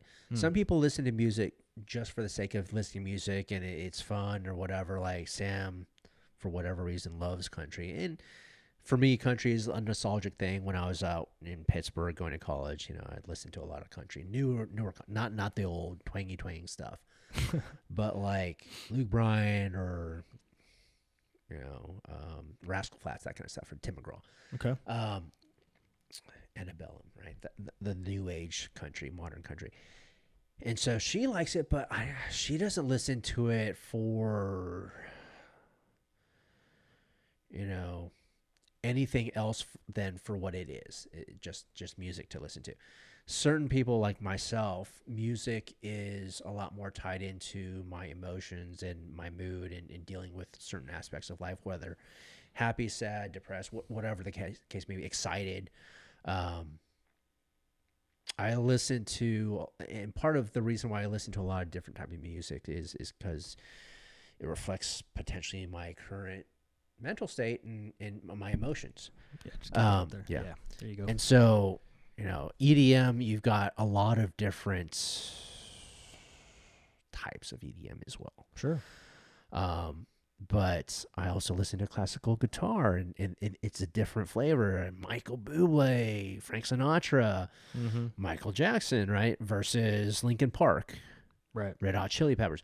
It's a different itch, and you're scratching different itches. And I agree. If music plays that role in your life, then you're gonna have different types of genres that cater towards your current state. And sometimes, you know, it's good to express your emotions and kind of work through that out. And then other times it's good to, you know, be jubilant and express that part of your life out and, you know, vibe out and to some sick, big, gigantic or Cruella or whatever it is, right? So for me, like even back when on my religious journey, grew up in a family that's both Buddhist and Catholic, right? Mom's Buddhist. That side of the family is all Buddhist. Then my dad's side was Catholic. But growing up, so it's kind of like a house divided, right? Catholic, super Catholic. Go to church every Sunday. Buddhists have everything is a god. There's a god of water. There's a god of, you know, A, B, C, D, E, F, G, right?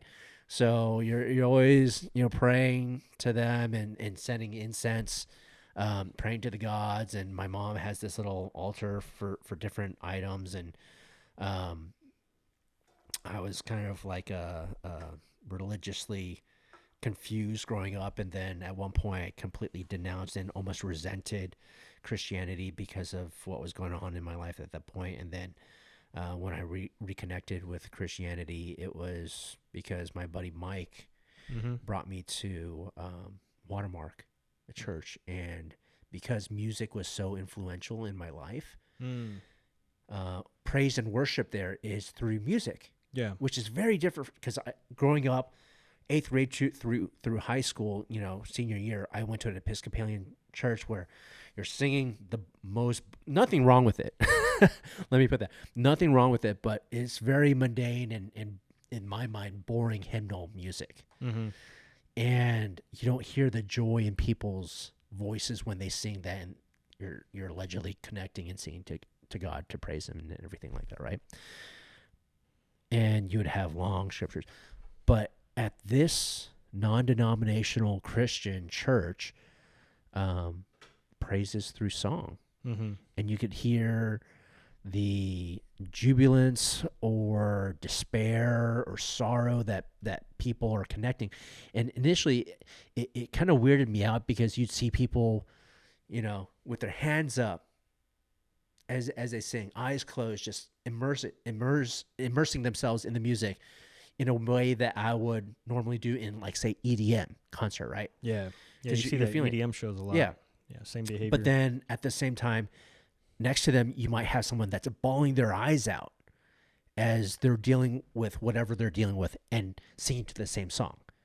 So that really connected with me. And obviously music plays a big role in my life and how I work through my journey.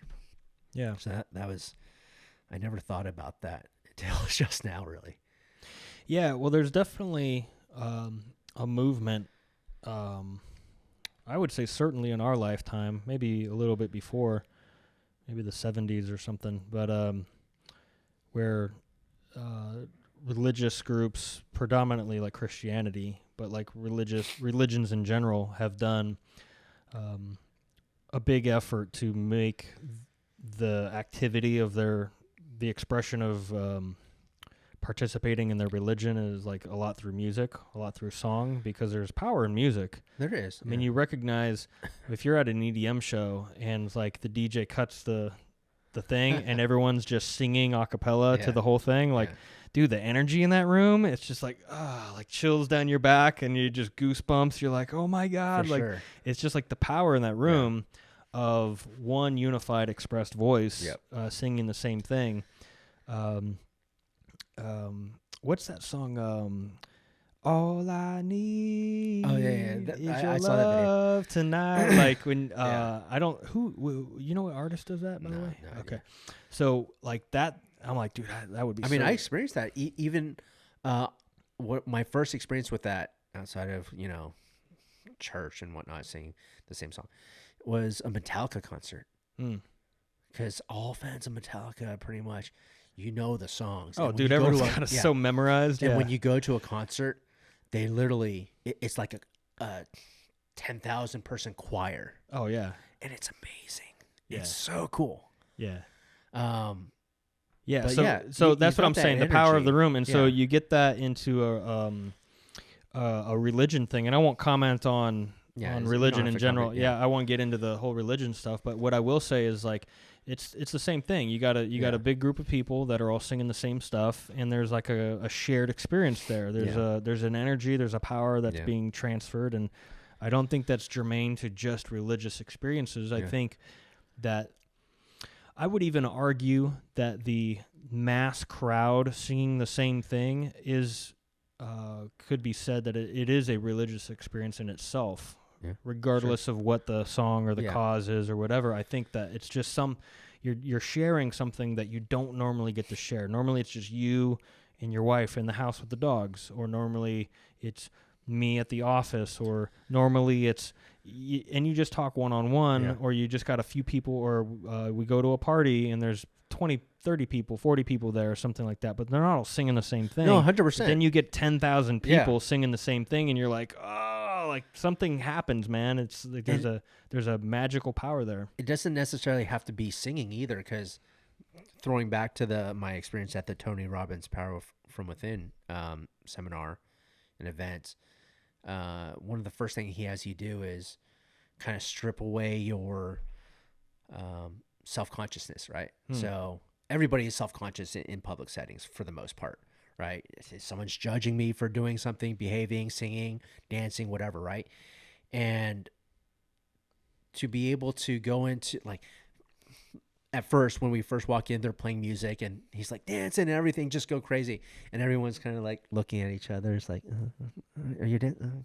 Okay, let me kind of shake my arms or whatever, and then within like a couple hours, everybody's just like going balls to the walls, and it's the uniformed energy of the entire crowd that enables you to fully express yourself, and I think that's a beautiful thing. Mm. Whether that's through dance in that scenario, or through music in a different scenario, it's that going back to like The Secret, right? It's channeling and expressing that energy Mm. and receiving the same input. So that's Yeah. a special thing. Well, that's always been the thing, right? Humans need shared experiences. You're experiencing the same thing that I'm experiencing, Yeah. and we're doing it together. We're sharing the same energy and the same vibe. Yeah. It's like it's just a magnification. It's like there's a magnifying glass put over everyone in that crowd. And you're right. I am interested in the Tony Robbins thing and the aspect that everyone's experiencing that without singing necessarily. Yeah. But people, a group of people experience that over a shared meal. There's a shared energy there. Like we're sharing the same food. Absolutely. And it's even more amplified if it's like we've all worked for this food. We all cut the food together. We all prepped it. We all baked it, or whatever we did. If we all worked on that same meal together, there's an even greater sharing of that. And I think there's an amplification of shared love, shared happiness, shared joy experiences when family, friends, you get together, and for that meal, it's not as powerful as that 10,000 person group singing the same But song. it's the energy. But you do several dinners Yeah. over the course of years and years, and you do several shared journeys, shared experiences, shared hardships, shared things, and over that course of time, that's why I love the microwave oven of being in the like military, being in dangerous, rough situations. It's a microwave oven because it's like that. Normally, relationships like that it's like baked. It's baked in an. I'm sorry for the bad analogy, but it's like baked. Like normal relationships are baked in an oven over a long period of time. But man, you go into like difficult hardship situations. So combat is one that comes to mind. But it's like, or we've been rock climbing together, and so that's another thing. It's like you share some kind of challenge in adversity. It could be anything, though. It could be challenge, adversity. It could be a new experience. Because what you were saying about sharing food, I was watching this show on YouTube. It's a great group called The Korean Englishman. And he brought a group of British kids for their first time. They had just graduated from high school, I believe, to Korea. Mm-hmm. Never been to Korea. They had Korean food, in the shows where they introduce it to them locally in London or UK, wherever they're at. Yeah. But, experiencing it, sharing the food locally in that culture, there are instances where, like, as soon as they take a bite, they're like, "Oh my God, this is amazing!" It's life-changing in their mind. And there's this one guy that I could always see that he's realizing the moment, and he like looks over every time. It's this one kid. He like looks over. And he's like, "Yes, let's see how you're enjoying it too," and it's a shared moment. So, 100%, I agree with the shared meals and whatnot. It's an experience. It's an energy that is shared, and it's a bonding experience. Yeah. Yeah, that you're right. And while you were saying that, I was trying to think like, okay, is it just in my mind those experiences have to be through hardship? But no, it's like, yeah, you're sharing the dinners, you're sharing the meals, you're sharing something good. What I meant though is I think that going through something difficult together creates a faster bond. Yeah. But not necessarily longer lasting. Absolutely. No. I get that on a small spectrum. That's nothing like the military. I mean, combat, obviously, going through boot camp, those hardships, Navy SEAL going through buds, you get that camaraderie by overcoming a challenge.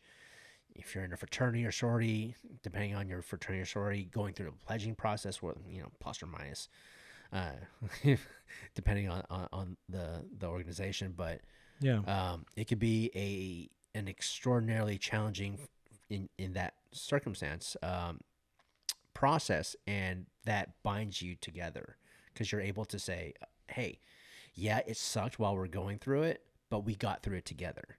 And Yeah. so that kind of is the super glue that helps to bond you to people in a more expedited manner Hmm. than you would if you were to just organically get to know someone and build a relationship without that Right. fuel to that fire.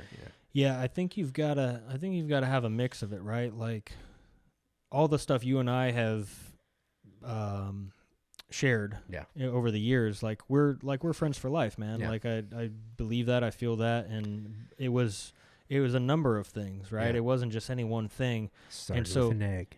it started with an egg, man. So it did, and I mean, if there's not a good friendship doesn't require some kind of hardship. What I mean though is like if there is a hardship, Yeah.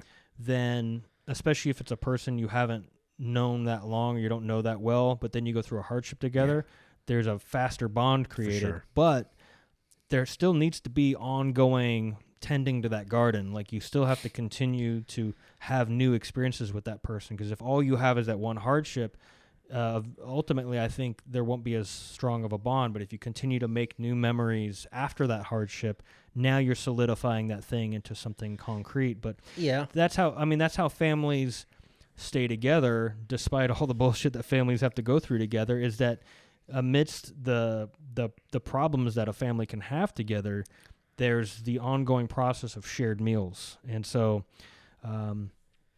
you hear about families that will have like a mandatory Sunday dinner. Like no matter what happens, we're all coming together on Sunday and we're having dinner. There's a reason for that. Yeah. It's like, yes, we've had problems or whatever, but we all come to dinner on Sunday and we have our thing or something. So I think regularity like that creates stuff. Like we went to lunch today. We did a thing last week, whatever. Like it just, you continue to do things together. Yeah. And, but yeah, that's the comparison I was making, is like you've got the real mega hardship thing that creates the fast bond, but the ongoing dripping of little bits and pieces of experiences together, that creates, I think, a firm cemented bond that's not going to be easily broken. Yeah.